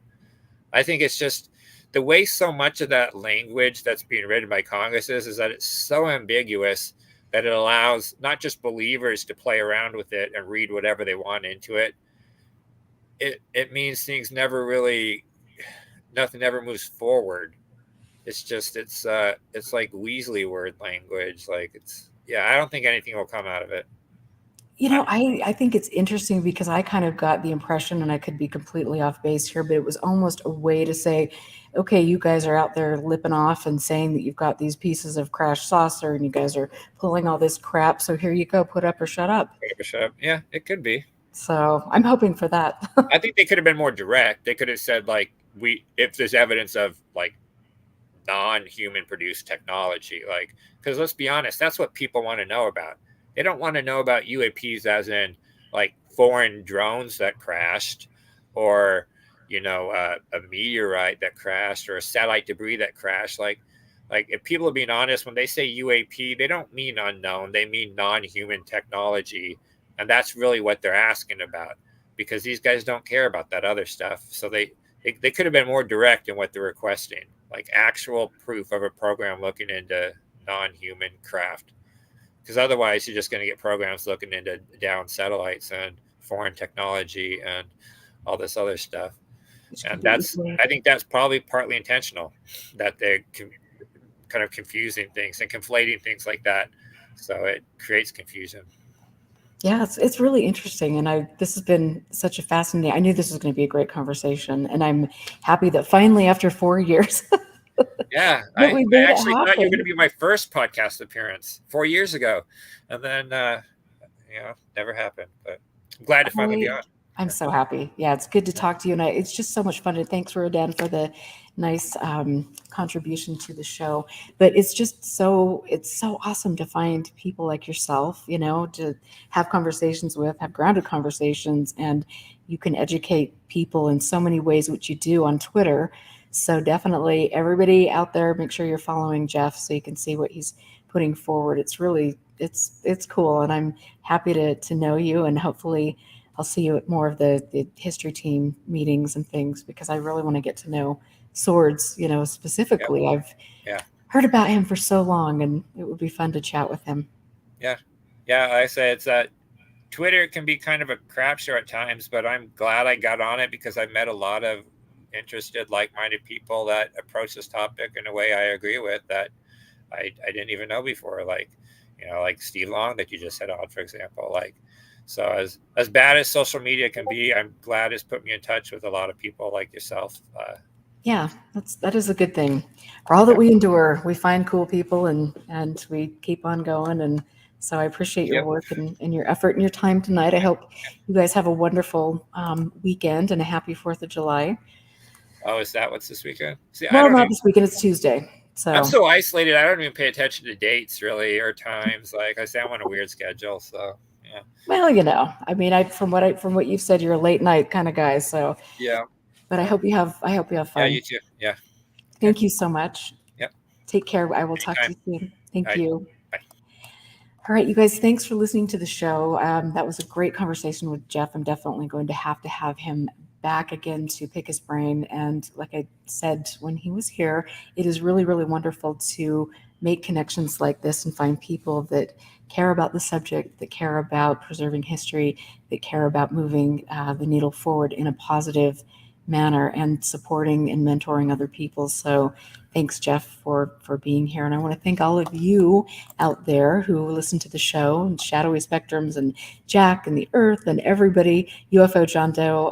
Thanks, you guys. PL, thanks for subscribing. And definitely make sure you do click, like, subscribe. I am so bad at promoting my show, but you need to do that and make sure you're sharing it with other people so we can get the numbers up there. I definitely know that there's some good content, and I look forward to putting out more. Just a word to all of you. Next week, my show will be on Saturday. So it'll be same time, 5 o'clock on Saturday. And I have a very special guest. The Earth was is in chat, and just a wonderful, I have been talking to her and did her show. And so it will be fun. I'll be putting out a preview and her bio very, very quickly, so you know about that and the date change. I want to thank Jack Brewer for his wonderful work. And we, like I said at the beginning of the show, we're doing some interesting things and digging into areas that other people don't dig, because we have a lot of leads in specific areas. And this is information when it comes forward that will be a benefit to not only the people in the UFO community, but also benefit other people in the world. Let me just put that one out there. So go to expandingfrontiersresearch.org and show your support for our nonprofit, and also read the wonderful blogs that we're putting out. We're going to be putting out video blogs as well, so that will be really fun. Thank you very, very much, everyone. Thanks, Mario and Strange Recon. Nice to see you in there. And Drew Williamson, thank you. And Amy, love you. Give Dinah a big kiss for me. So you guys have a wonderful weekend. Happy 4th of July. And I will catch you guys next Saturday.